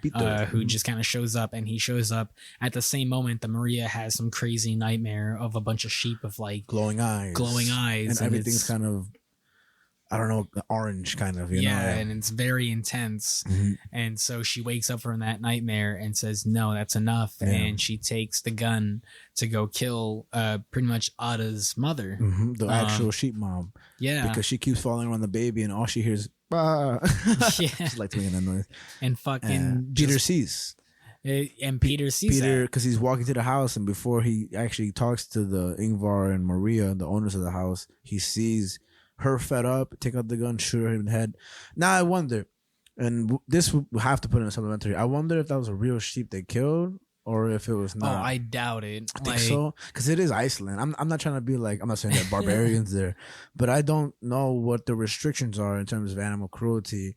In America, of course, we can't do that shit at all because we'll get Peter all on our ass. Well, the reason why I doubt it is because I think this movie in general is kind of a metaphor for like animal rights and things like that, which we'll get to later. For sure. But it just looked too real. It just looks so real. It's really intense. Yeah, you can't even catch any fake design of an animal. Basically, this sheep was shot in the head, and it really looks like a fucking dead sheep. Yeah, I mean, the closest thing I could think of is the movie The Lobster with Colin Farrell. That's the movie where people turn into animals. They have to find a mate or something like that. I only heard of it. I never seen it. Great movie. It's a good movie. I've watched it multiple times. Very good movie. I'll watch that if you watch Her with Joaquin Phoenix. I've seen it already. I know you had. That's such a good movie. What the fuck? I gotta watch The Boy, Lobster. come on. That's a fucking great. Anybody that hasn't watched Her, be ready to sing. You know who? The director of Her. You know what else they directed? SpongeBob. Jackass. No fucking way. Yeah. Wow. Yeah. The most recent one, or in general? Just in Jackass? General. Wow, that's fucking the guy with the. I think his name is like Spike Jones or something like that. Maybe not. I don't know, but that's fucking amazing. Man. Yeah. Holy shit! What a fucking range, man. Jesus Christ. I'm just baffled by that. I did not expect that at all. I've heard of The Lobster. Anyway, Peter sees Maria kill the sheep that's following her around because she has her baby. Yeah. And Peter just says, fuck that, I'm not going to get involved right now, and just kind of like camps out in their barn for the night. And when then he's found by his brother. Yeah, and then Ingvar finds him. And the whole time I was like, this is so weird. Why are they acting so casual? Because they don't mention that it's his brother until finally Ingvar invites him inside. For breakfast and whatever. And so if I could specify, once Ingvar invites Peter into the house, they're like, "Oh, I'll have some breakfast," but there's already 3 plates laid out. So Peter's like, "Wait, were you expecting company?" Yeah. And then they put out a 4th plate for Peter, and that's when Ada comes out. And there's nothing mentioned. They act like it's perfectly normal. They just act like it's nothing. And even surprisingly enough, Peter's like looking, but he's not saying nothing. He's kind of just accepting it. But imagine this. Imagine you're at the dinner table and this little girl comes in, but instead of a head, she has a sheep's head, and she just sits down and starts eating with you guys. What the fuck? So incredibly enough, Peter's just kind of like, okay, and accepts it. Yeah, it wasn't as underwhelming as like the actual like responses from the parents or from Maria and Ingvar, because like they acted like it was so casual when they didn't was even born. give a fuck. They were just kind of like, oh shit, well, damn, it is what it is. All right. I actually one thing I forgot to mention. So when Ada was born, one reason I thought they took her in, and this is still not explained at all throughout the movie because again it's so vague, which I think fit it the best. But I thought they looked at Ada as a gift from God. There's no telling of how religious they are, but I think that there's kind of this assumption that she lost the baby later on in the movie.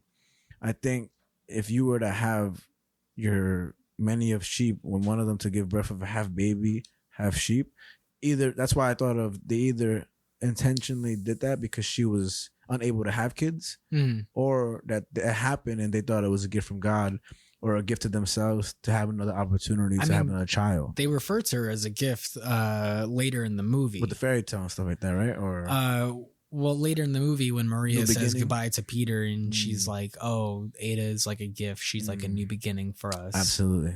So we're at the table with Peter, and he says nothing about noticing Ada walk in. And then afterwards, I don't know if he says to Peter or Maria first, but he's like, what the fuck is that thing? Rightfully so. And I don't know if they respond, she's happiness. Ada is happiness. You know, she's what we have at the moment.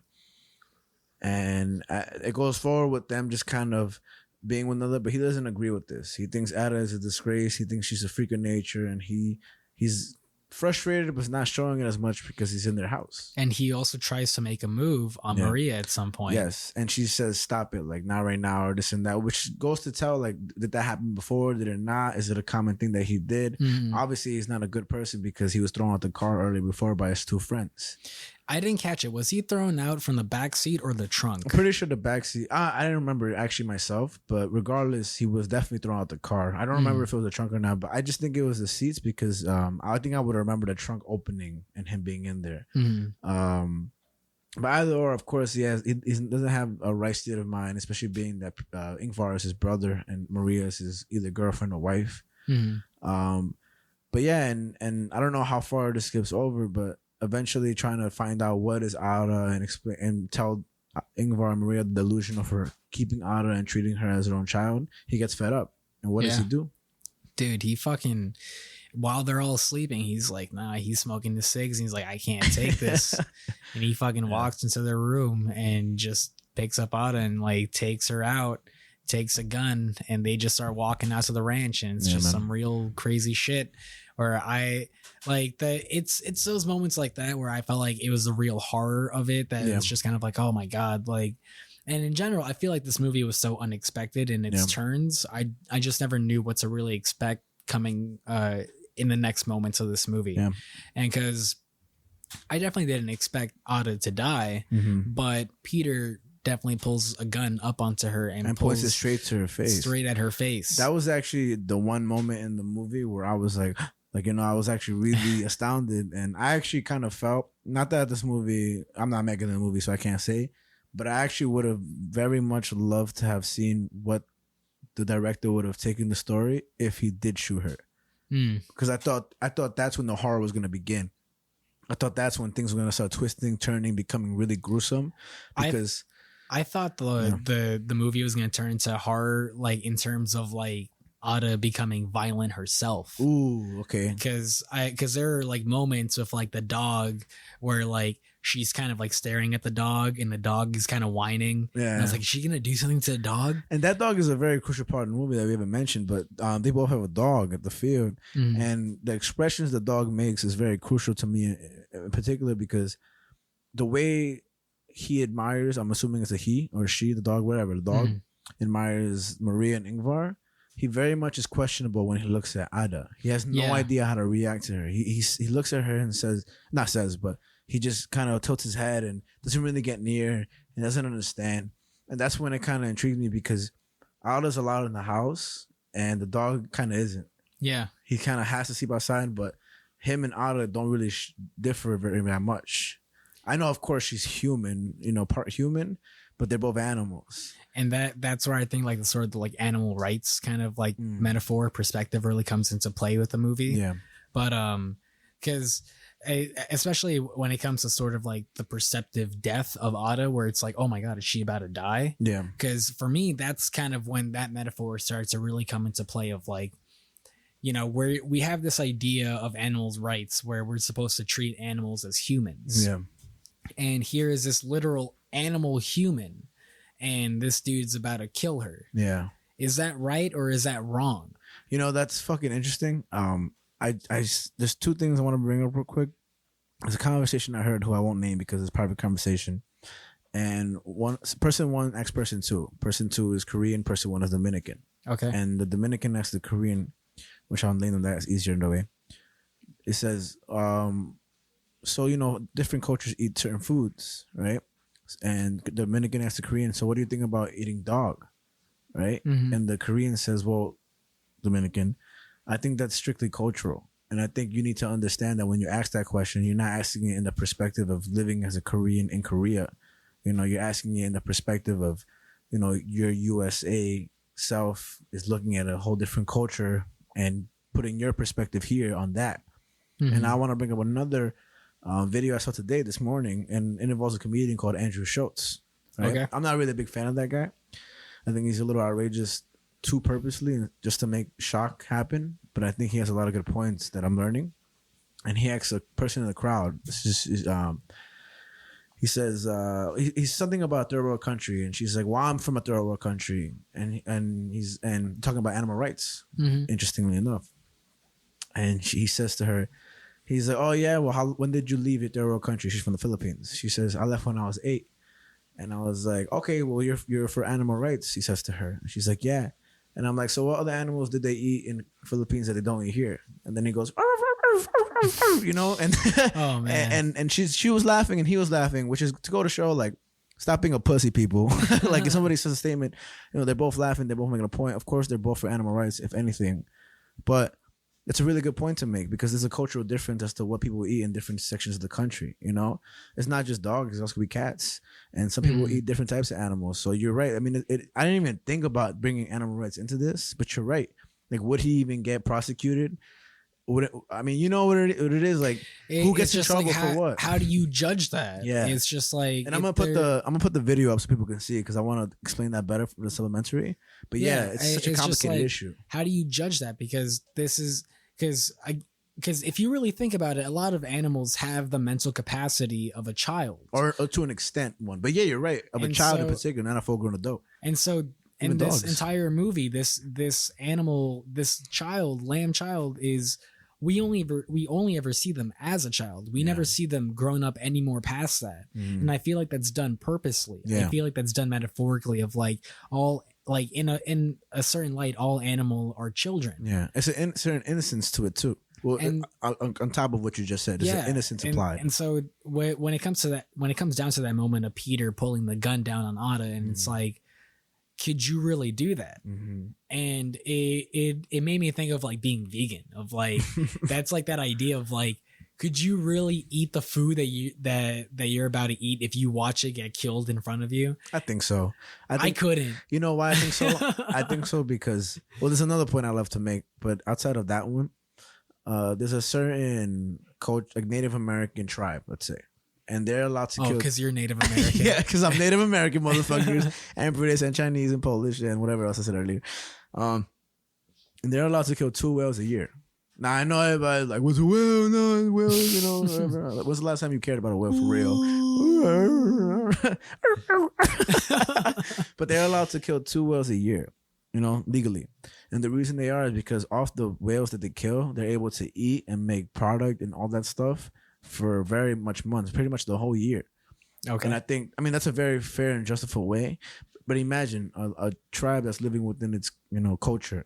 And for some vegans, or like not even vegans, some protesters to go to their area of living and saying, hey, you guys can't kill whales, even though they've been doing this forever, you know? Another good point I heard today, well, I won't mention because once I do, people will be like, whatever. He was asked why, by a vegan, why do you hunt animals? And he's like, well, to be fair, a lot of people don't have the opportunity to do so and stuff, right? But these animals that he kills, in particular, impalas, if I'm not mistaken, like a certain type of deer, they've already lived long enough to pass on their DNA, mate, and, you know, have children and continue their cycle of life. And other than being alive at the moment, they'll just suffer horrible deaths. What happens to an impala when they live in the woods? I wouldn't know. How do you think they die? Probably getting eaten by another animal. And how much do you think they'll suffer during that moment? Probably a lot. Probably fucking crazy, right? Instead of a headshot to the, you know, head, which is out in a second, because it's unrightful and illegal to cruelly shoot an animal. So it's easier to pull the trigger. for an animal. But are we not animals? I don't know. That's different. No, because I'm not. If I pull it. I won't say that because. Oh my god! How about this? What if you headlock somebody and make them sleep? But could you headlock an animal? Yeah, you can headlock an animal. But would you do it yourself? I didn't say I would do it. I do. But let me finish my point, Javi. Trying to fucking prove yourself right. What I'm trying to say to you. Boom! Got him! Nah, we'll continue that debate later. Same shit, bitch. If it was a human, it'd be one thing. Yo, oh my god. Anyway, when you do so, right, you're not allowed to take miss shots at an animal, because if they suffer, it's your fault. You're being cruel to an animal. So when you're hunting an animal, I mean, there's a bunch of meat you can get from one and feed yourself and your family for the whole time. I just think, I'm not saying that everybody should be out hunting animals, because that'd be dumb and, really dumb. It'd just be dumb, But I think that there's a lot to be said, and I think people have opinions because nobody wants to see a cute animal die. Nobody wants to see a cute little, furry thing die, But there's just a lot of reasons the way you do, and I just think that the ecosystem is plentiful in some ways. I think, and this is just straight off thinking, so I have to be sure with this and I'll fact check this, but there was an abundance of lions being alive in Africa. And what had to happen was that people in Africa were paying hunters to come to Africa to kill this abundance of lions. Wow. Yeah. Now we think of lions, we're like, oh no, lions. But it's just like they were getting paid to kill the lions because there was too much of them. But nobody would come, because what happens when you post a picture with the dead lion? You get hate. Yeah. Same thing with sharks. There's plenty of sharks in the fucking ocean. It's just Japanese people be cutting their fins off and then throwing them back in to suffer and die. Oh, even though in certain sections, I didn't even know that. Yeah, they're fucking terrible for that. Like for that section of people that does that, like cuts off for shark fin soup. But in certain sections, there's an abundance of sharks that could be hunted. Same thing with bears. It's just things that you don't have to think about. Why? Because we have teddy bears and we have movies that animate these animals and all that stuff. But there's a realistic side of things where it is able to be done in a more natural, not natural, but more safer and what's the word? I forget the word. But some people stop making sushi because they like bluefin tuna. I know I'm going to segues and stuff, but bluefin tuna is very controversial because people don't do it in a safe way, and they're making the fish become extinct. Okay. But when there's a right way to do things, you're able to keep the fish alive for future generations to come while doing it justifiably without making a fish become extinct. So I just think, again, because you brought up the animal rights thing, it's just so interesting. You feel me? Not the human part, but when it comes to the animal part, again, I'm not strong-willed with hunting. I'm not like, everybody go hunt. I just think that we're so cruel to people for no reason. We just don't have reasons for it aside from, oh, they're so cute. You get me? So I mean, I definitely, I feel like I guess I differ a little differently just in terms of like, I feel like I could never go hunting myself personally. I feel like I could never put down an animal. Mm-hmm. And like, I personally, honestly, I've thought about going vegan myself, of just like the idea of like, sometimes when I eat a steak, I'm like, this is so good. So good. But I feel so bad about it. But burgers are so good, hubby. Chicken is so good. Vegan options are great too, though. I won't lie. Impossible burgers are pretty good. They're good, but I actually really like the texture of them. I was surprised. They're delicious. I think now we're getting way off topic, but the beho.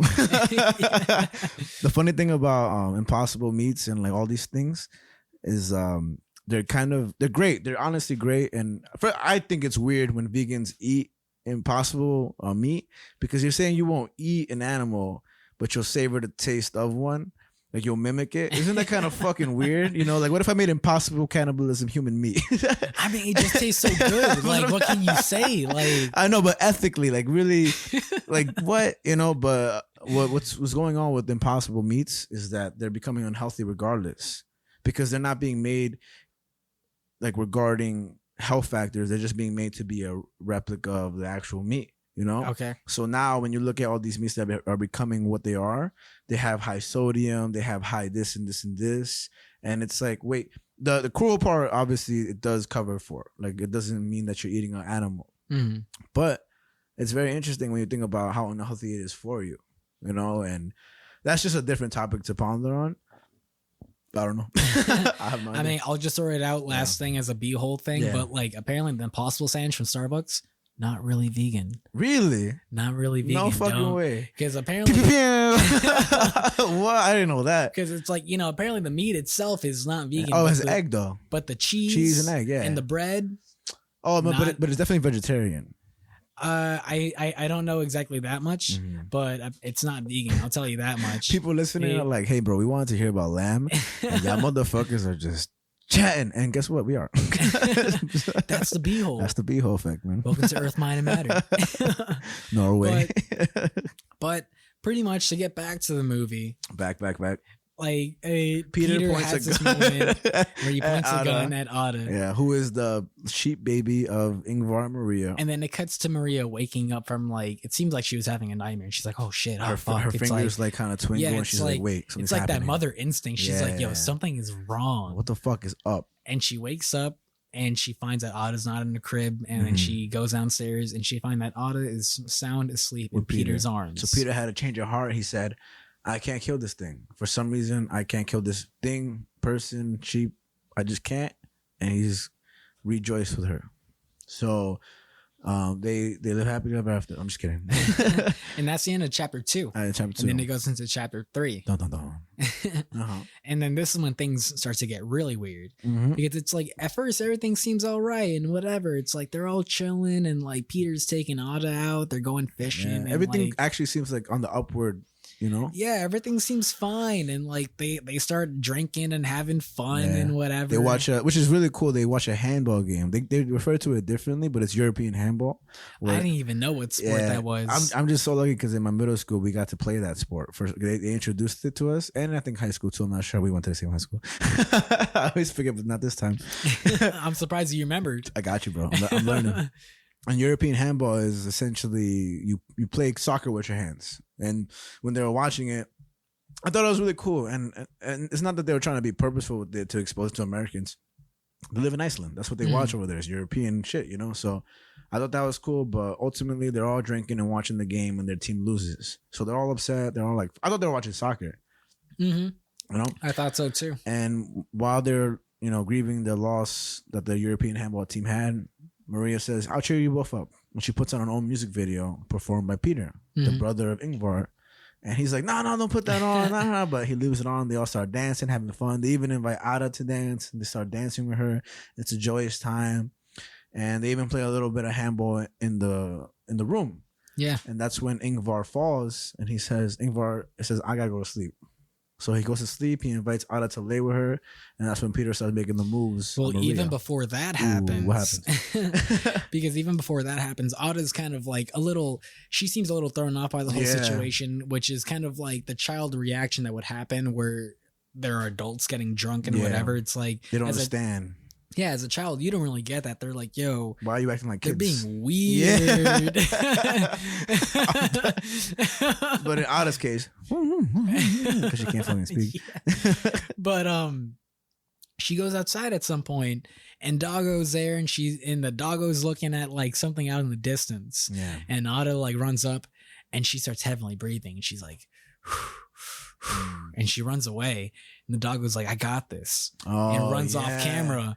And then you just hear the Doggo whine, and you hear the, and you just and it's like that's it. Doggo's dead. Yeah, and I was presumably we don't know yet, but from what we know from movies, you hear that whining and you're like, and I was like, what the fuck? And as soon as that came on, I was like, yo, what? Yeah, I hate what is happening right now? I personally hate when dogs are in movies. I hate it. I hate it. I do not like it. It gets me so tight. When they survive, even then, like, why'd you put me through that?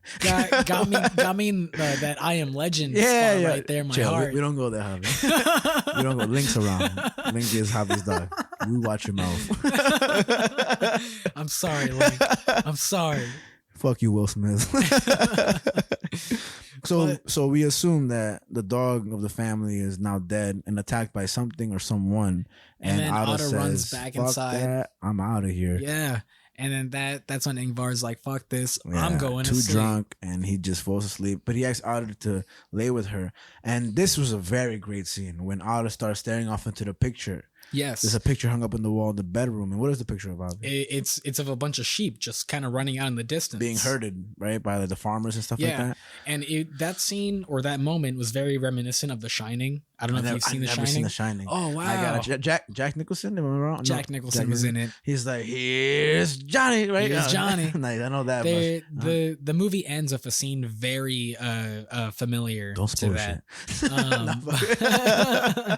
But I got that and I was like, oh man, these are such like, because I felt, homages almost. Yeah, because nice. I felt like throughout the movie there was kind of almost this back and forth of like Ada wants to be wild, she wants to be an animal, but she's kind of being domesticated by Maria and Ingvar. Before that, even I don't know if this is before or after, But your point right there, where she kind of has this urge to be wild, because this is a random thought I had in the beginning of the movie.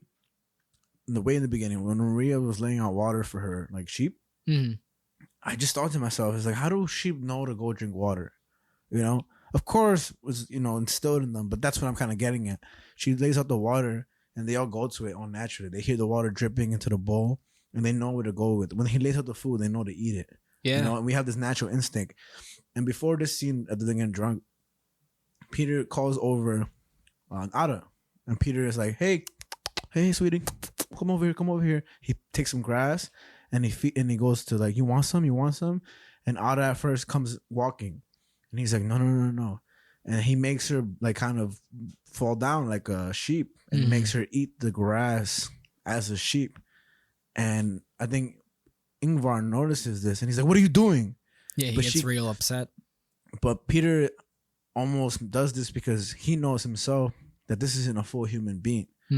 And what Ingvar is seeing is what he doesn't want to see, the truth.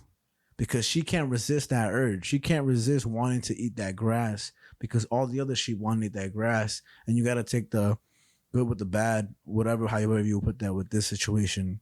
So I love that scene, because it's really dark. It's really dark because you kind of root for Ada a little bit too. You know, you kind of want her to be part of things, because it's sad, man, because when that happened, it kind of ruined that essence of taking her in as a human being.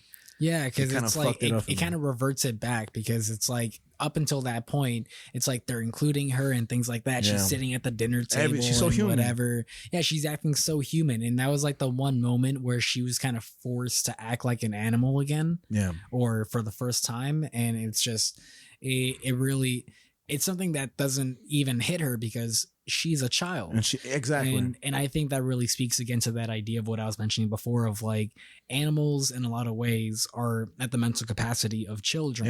Yeah, I agree. And I mean, dolphins speaking their own language, man. You know, like I think dolphins are one of the only animals to have sexual pleasure, and they also have their own way of communicating.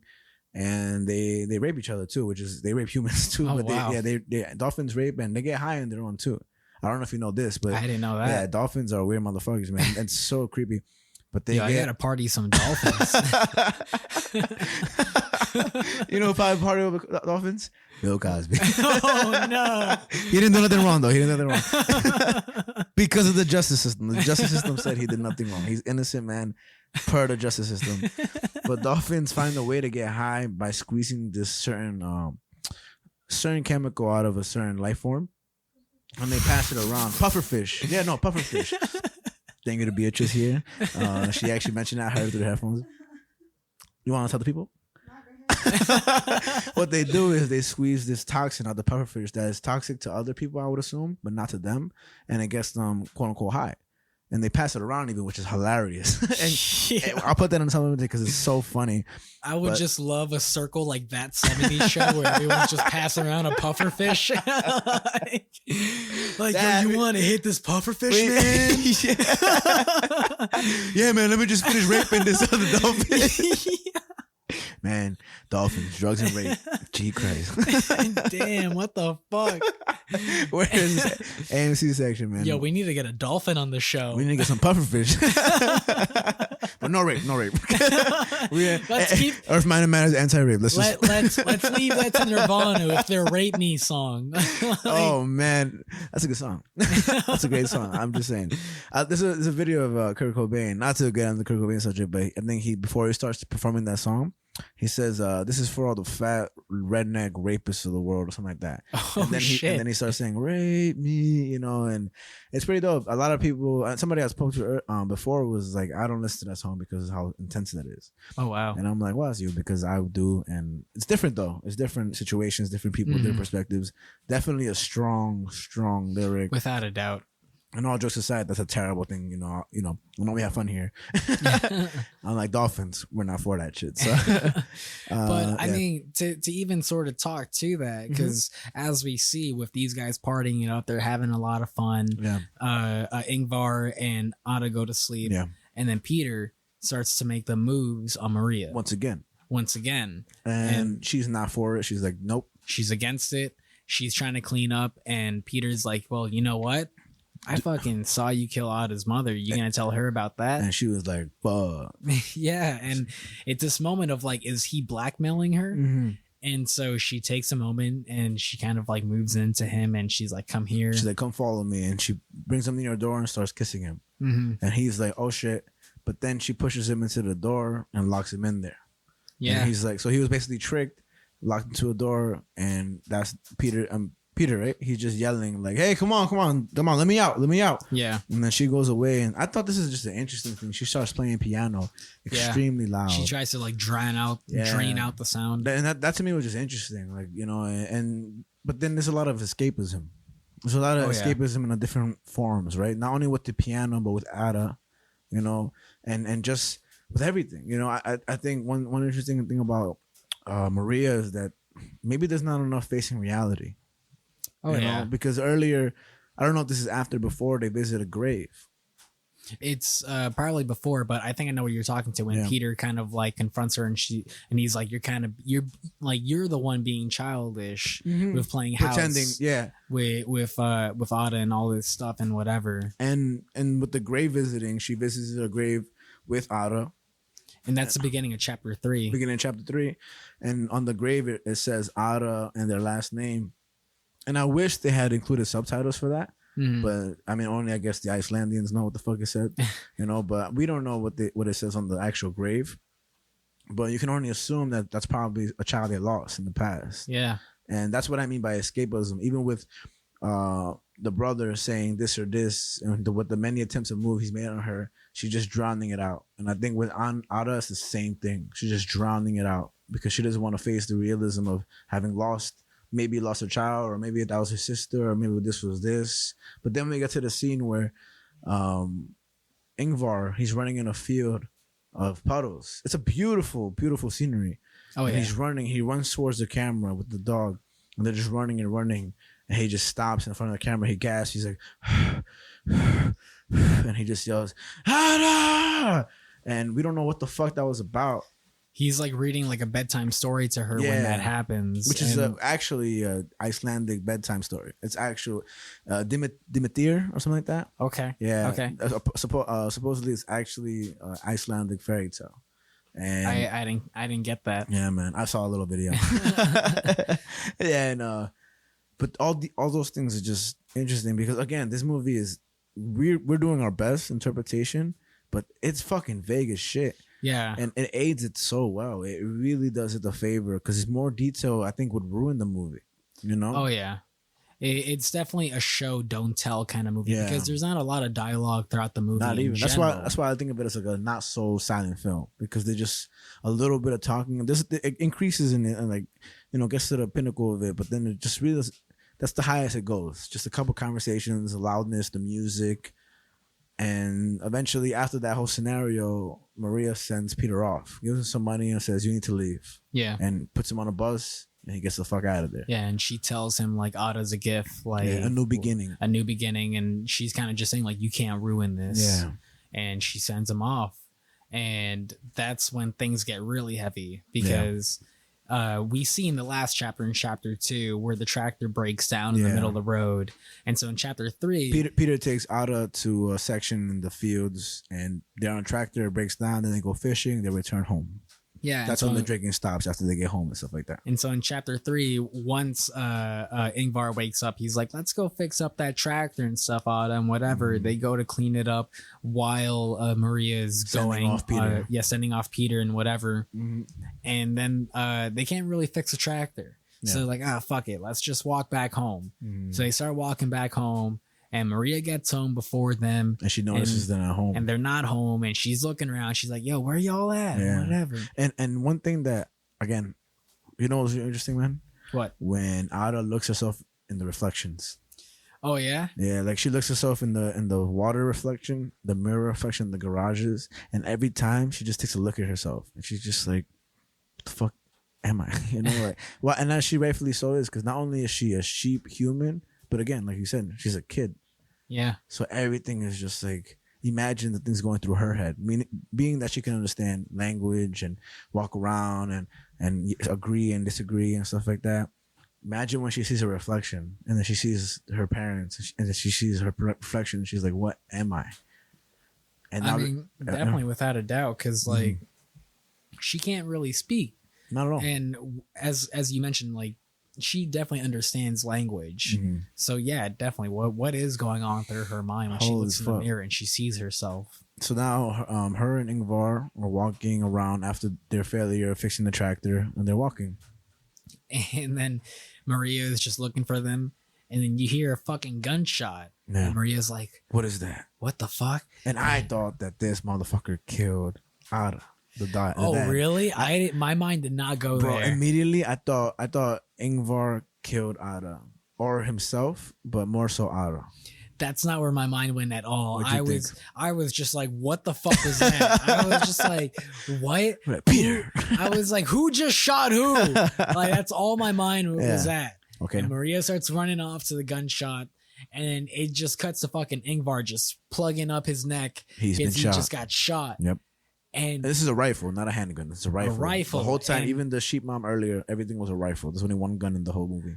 And it just cuts to the biggest comparison I could think of is when I saw Sorry to Bother You. Oh, yeah. Oh, we're definitely doing that movie. That's a great Lakeith Stanfield's best film, my opinion. I became so reminiscent when we should not spoil that movie. We're not going to say nothing. We're not going to spoil that movie. We are going to talk about that movie. I had so many movies in mind for next week or whenever I pick movies.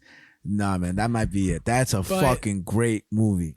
But I became very reminiscent of that movie when this moment came. Hell yeah, bro. You see a fucking sheep man holding a rifle. Bro, that's the and not like some bitch ass sheep man that's like frail. No, this motherfucker is brolic as shit. Dude, this man could fucking kill someone. This man could be in the without UFC. A gun. Yeah, bro. And I will say this. I'll say he's exactly formed just like Ada. He has a sheep head and a man's body, but mature as fuck. He's an adult. Yeah. And the second I saw him shoot Ingvar, which was like, what the fuck? I was like, I can't wait for the sequel. I want this guy to have his own spin-off movie and just fuck shit up. That was the moment I was like, this is cool as fuck, and I hope there's 3 more hours of this movie. Unfortunately, there wasn't. But he shoots Ingvar in the neck, and Ingvar is grabbing his neck, and he's like, ow. And then he shoots him like, yeah, he gets shot in the neck. He goes, ow. That hurt. But in Icelandic. And then he gets shot in the stomach or like side, and he falls to the floor. And this guy was the guy, or this goat, whatever, sheep. This sheep person was the one that was been breathing the whole time at the beginning of the movie, the one that's been going, not just did it again, just because. Nah, he's been the one that's been breathing like, you know. And behind the scenes, you only get to see who he scares off. And officially, we understand that this sheep man is like, fuck you, Ingvar, that's my baby. Yeah. So possibly and more than likely he impregnated the sheep in the barn, and that's his child. For me, that's kind of when it hit. That's when it kind of hit for me, where it was like, Maria killed this sheep because this sheep thought it was the mother. Yeah. And now here's this sheep man killing Ingvar because he is the father. He's 100% the father. And then he even, as Ingvar is dying, he grabs Ada's hand and he pulls her with him. And the father takes one last chance at bringing Ada back to him. And Ada even wants to go back. You can see in her eyes, she starts like whimpering and things like that. She doesn't know. Like I'm sure like she feels that instinct that this is actually my father. But to like just like an adopted person, like you don't know what you feel because this person actually raised you, and this person is actually your father. There must be that real fucked up, twisted mind in her head right now. Yeah. But of course, Ingvar, he passes away and fails to pull Ada closer because he's dying. And Ada ends up going with the sheep man, who's fucking huge. And as he walks, all you hear is massive. Doom, doom, doom, you know, and then they fade off into the sunset. And they live happy ever after. I'm just kidding. And so we get to the final scene. And Maria just shows up and she finds Ingvar and she's just kind of spazzing out. And she's like, crying. Yo, what the fuck? Like, what the fuck just happened? And it's so sad because she wants to know, but he's already dead. And I think the saddest part is when she's like, it's okay. It's okay. She keeps telling him, it's going to be okay. It's going to be okay. But she knows it can't. And even in my head, I'm thinking, like, even if there was a way for him to survive, like, how far are they from a hospital? You know, like how there's no chance of this guy surviving, and imagine just the misery she's been through like forever, and how much she will stay in that misery forever. Because she looks off into the distance, and she even looks off into the pathway where the sheepmen walk, and it's kind of a like feeling where she knows, but she doesn't know at all what just happened to this guy, and she never will, you know. And it's fucking crazy because then we get to the last scene where it's a close up on Maria. Yeah. And she's just breathing again. She's just like crying and kind of like how the Ingvar was in the puddle of water with the dog, you know, who officially was dead. The dog was dead for sure. Yeah. And then this final snippet of the shot, she kind of just stops crying and just lifts her head up, and she just kind of sighs, and she just looks at the camera like, oh, not even the camera. She looks down and she just, and then fin. Yeah. The fucking movie ends.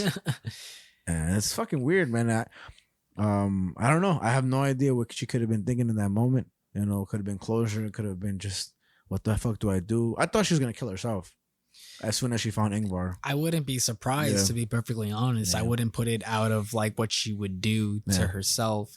But I mean, again, kind of like how I mentioned, like in terms of how Maria killed the sheep that was Ada's mother, here's the father now killing Ingvar, who's supposed to be like the supposed father. I didn't even think about that. Holy fuck, that's like such a opposite. And so I thought of it of almost like a chain of like payback. Yeah, and it's just it's kind of like nature always coming back for what's rightfully it. Yeah.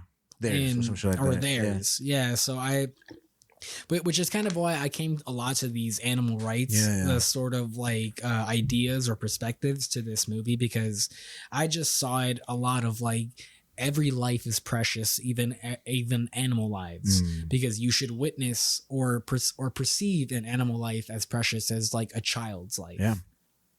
Even though a lot of conservatives are anti-abortion but pro-death penalty. Just think about that one. True. but outside of that, I just man, I never even considered the fact that she killed the mom, so he's gonna kill the father. You know? Yeah, I immediately that hit me. I was like, holy shit, this was like a chain of events, like a domino effect almost. Like a domino effect of death. Yeah. And if you're listening, I hope we did you justice and stuff, but the visuals, not even that I have to promise you'll have already seen. We're going to put up those scenes as we talk about them. And again, I don't think this was the strongest movie ever. Like, I won't say it was like the best movie. Of course, there's a lot of different movies, but I think it definitely causes a discussion, and it's intriguing as fuck. And I love that it makes you interpret it instead of spoon feeding you the story, And yeah, I mean, it's 100% the most interesting film I've seen this year, because sometimes films are very interesting, but they're very story driven. And aside from like story driven movies, this is one that's just so not even random, just blank. It's like if there was a big piece of paper and this movie just kind of filled in the middle, and you're left up to interpret it however you want to. And wow, so I guess in reality, it is a really great movie. It's all about how you interpret it, Yeah, without a doubt. I mean, what I think is interesting is that from what I found out about the movie is that it was pretty well received from critics. I think if I remember correctly, it got a bunch of awards and shit. If I remember correctly, it had about like an 86% on Rotten Tomatoes from critics. I don't remember the user audience score, but in general, users didn't like it as much as critics might have liked it. Okay. So the reviews I pulled up aren't super in favor of the movie. Okay. So for the reviews, because I love bringing up reviews from Letterboxd. You've done this. Okay, cool.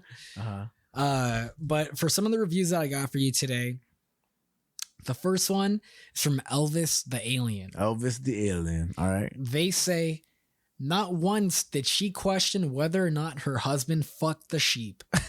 Nice, because that's 3 stars. That's what I'm saying, man. I'm telling you, he probably fucked the shit out that sheep. All right, cool. Thank you, Elvis. The Alien. But that's one review I got for you. Okay. Another review I got for you, which is a bit of a lengthier one. Silent Dawn. They say, didn't hate Lamb by any means, but it's barely anything at all. Once you're part once you're past the concept, this is a tattered string of art house conventions, absurdist misery. So you'll find out pretty quick if the film works for you or not. Yeah. Pointless chapter structure, droning pacing, subdued performances, etc. All in service to an underdeveloped narrative and half-baked dramatic tension. This is probably the first time I've empathized with A24 for attempting to market a film of theirs, because there's not a lot going on here. The titular lamb is adorable, and I wish she was in a better movie.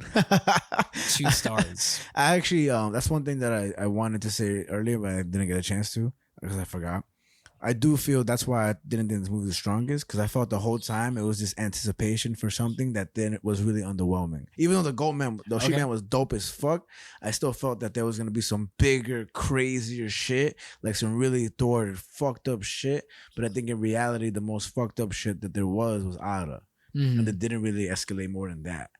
Because even the sheep man, I was kind of desensitized only because I saw Ada. So there, of course, there has to be an older version. Not that I expected it, but when I saw it, I was like, that's badass, not thwarted, like fuck with me type shit, you know? Yeah. I mean, even kind of like how I said I was reminiscent of Sorry to Bother You. Yeah. It was nowhere near that level. And imagine this. Imagine they ate Ada. Ooh, that would have been dope as fuck. I think so. That would have been like a really cool fucking scene. You know, like imagine at the end, like that's what they did. Like satanic ritual. Like imagine at the end, you know, they did this and this and this, and then they just ate her.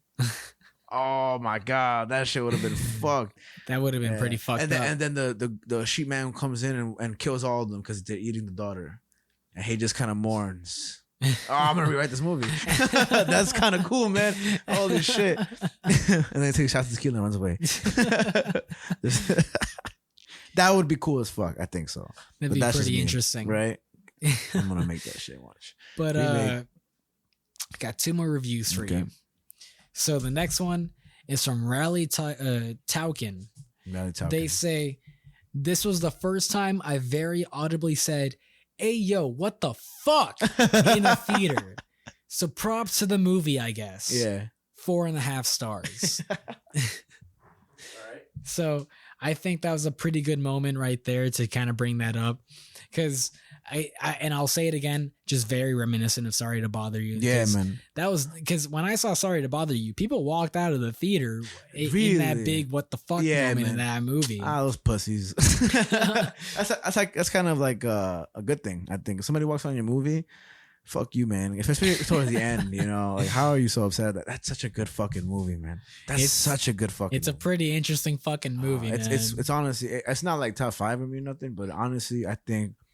Wow, man. I it just flew over my head. I can't believe I didn't even think of that. And it's funny because look what I see here. For those that can't see, I'll put it right here. And no spoilers. But the last review I got for you is from Carol Grant. Okay. They say, was going to give this 2 stars because there was a few threads in the first half that I actually kind of liked before they bogged down by the second. But as soon as the movie ended, this one guy stood up and did a standing ovation for a full minute like it was the greatest movie ever made. What a try. And you know what? That knocks it down 1/2 star. Sorry, I don't make the rules. That's just praxis. Yeah, 1.5 stars. I don't know what praxis means, but I agree with that because the movie was not that good. It's not worth the 1 minute stand ovation. You know how long a minute stand ovation is when you're in the theater? That shit is 10 minutes, bro. Nah, man. I also do love how the feedback is going to differ so much because again, depending on how you watch movies, how you intake movies and what you want from a movie, this one definitely either gives you what you want off the bat or you're like, what? I did watch the movie when I was sleepy. Okay. So I found myself like just kind of falling asleep a little, but I won't say it's because it's boring. I truly will say just because it's such a slow moving movie. It moves so slowly and you just gotta be patient with it, which I 100% was. And I'm not gonna lie to you, man, I enjoyed it. Would I watch it again in a heartbeat? No. But I would love to show other people it, and in the future probably get high as fuck and watch it again and be like, fucking Ada's weird. That birthing scene, oh my god, disgusting. But then I did write, birthing is a beautiful thing. Like the birthing part. bro, you create life within you, man. That's fucking crazy. They shot out a baby. That's all I saw. And then I wrote God and science. You know, there's two things happening there. It's fucking weird. But Jesus Christ, man. So, Frankie, I gotta confess something to you. What's up? You having a sheep baby, man? I lied to you. What? Again. Damn. One of these reviews wasn't for the movie Lamb. It was for what? Us? One of these movies, one of these reviews was for the movie Joker. The standing ovation. Okay. I knew it. I knew it. I'll still fuck you to that guy because ain't nobody should be standing up for him. I don't care who you are. I don't care if you made the movie. I don't care if you knew the person that made the movie. You stand up in a fucking movie theater and applaud. Go fuck yourself. But I love the Joker. That's a great fucking movie. Just like the other movie, Us. Javi loves Us and hates the Joker. God knows why. I should have put a review of Us. I should have put a review of Us. You know what it would have been? Damn, this shit trash. 5 stars though, because appropriatism. Nah, me and Javi will watch Us, and we're gonna discuss it, and we'll have a live commentary, and yeah, we'll just see how bad it is in real time. I just really want to throw out that Joker review out there. That's funny. I was like, you know what? Fuck that movie. Let's see what someone has to say against that movie. But I'm sure that's applicable to Lamb. Somebody, some dickhead out there, some Icelandic fuck. Some Icelandic fuck was like, this movie speaks to my goddamn life. He was you know how badly I wanted to fuck a sheep? He was like, because that's how Icelandic people speak. And then he said, oh man, I might have to bleep that out. Nah, put that shit in. Put that shit in to my Norway motherfuckers. And if you're gonna watch from Iceland, my bad. But I am actually a 10th Icelandic. Just so you know. So I'm British, Chinese, Icelandic, Polish, Mexican, American, and Native American. So don't come at me, bitches. And you're also full of shit. And thank you for listening. What did we do today, Javi? What did we do today? Yo, man, we were on the earth. And this is what's in our minds. This is why it mattered. This is Earth, Mind, and Matter, man. And before we let you guys go. Oh, yeah. Make sure to follow us. Make sure to. That was leaking. Javi's dog in the background saying, "You're both full of shit," and that make me sick. Follow us on the social. Follow us on the social. Earth, Mind, Matter Pod. Follow us on Spotify. I don't know if Apple Podcasts has a Spotify thing, but just look up Earth, Mind, and Matter and tell your friends, tell your grandma. To your dead relatives, everybody, bro. Pray to Jesus, pray to Allah, your first grade teacher. Don't forget about the Earth, Mind, and Matter challenge. Yeah, get one stranger to listen to the show. Norway. Maybe that's how we got the Norway listeners. Honestly, man, record the moment happening. I want to see it pop up on the internet, like some cool asshole going into another asshole. Hey, man, have you listened to Earth, Mind, and Matter? Because all our listeners are assholes. What the fuck are you saying to me? Have you listened to Earth, Mind, and Matter? Why are you still talking to me? If it happens, we'll give you $10. We'll give you $10. We'll take it out of our Cash App to send you $10. We don't even have $10 in the Cash App, Javi. Hey, we got $10. Hey, oh. Hey, good morning, good evening, good night. Welcome. Thank you for listening. Boom.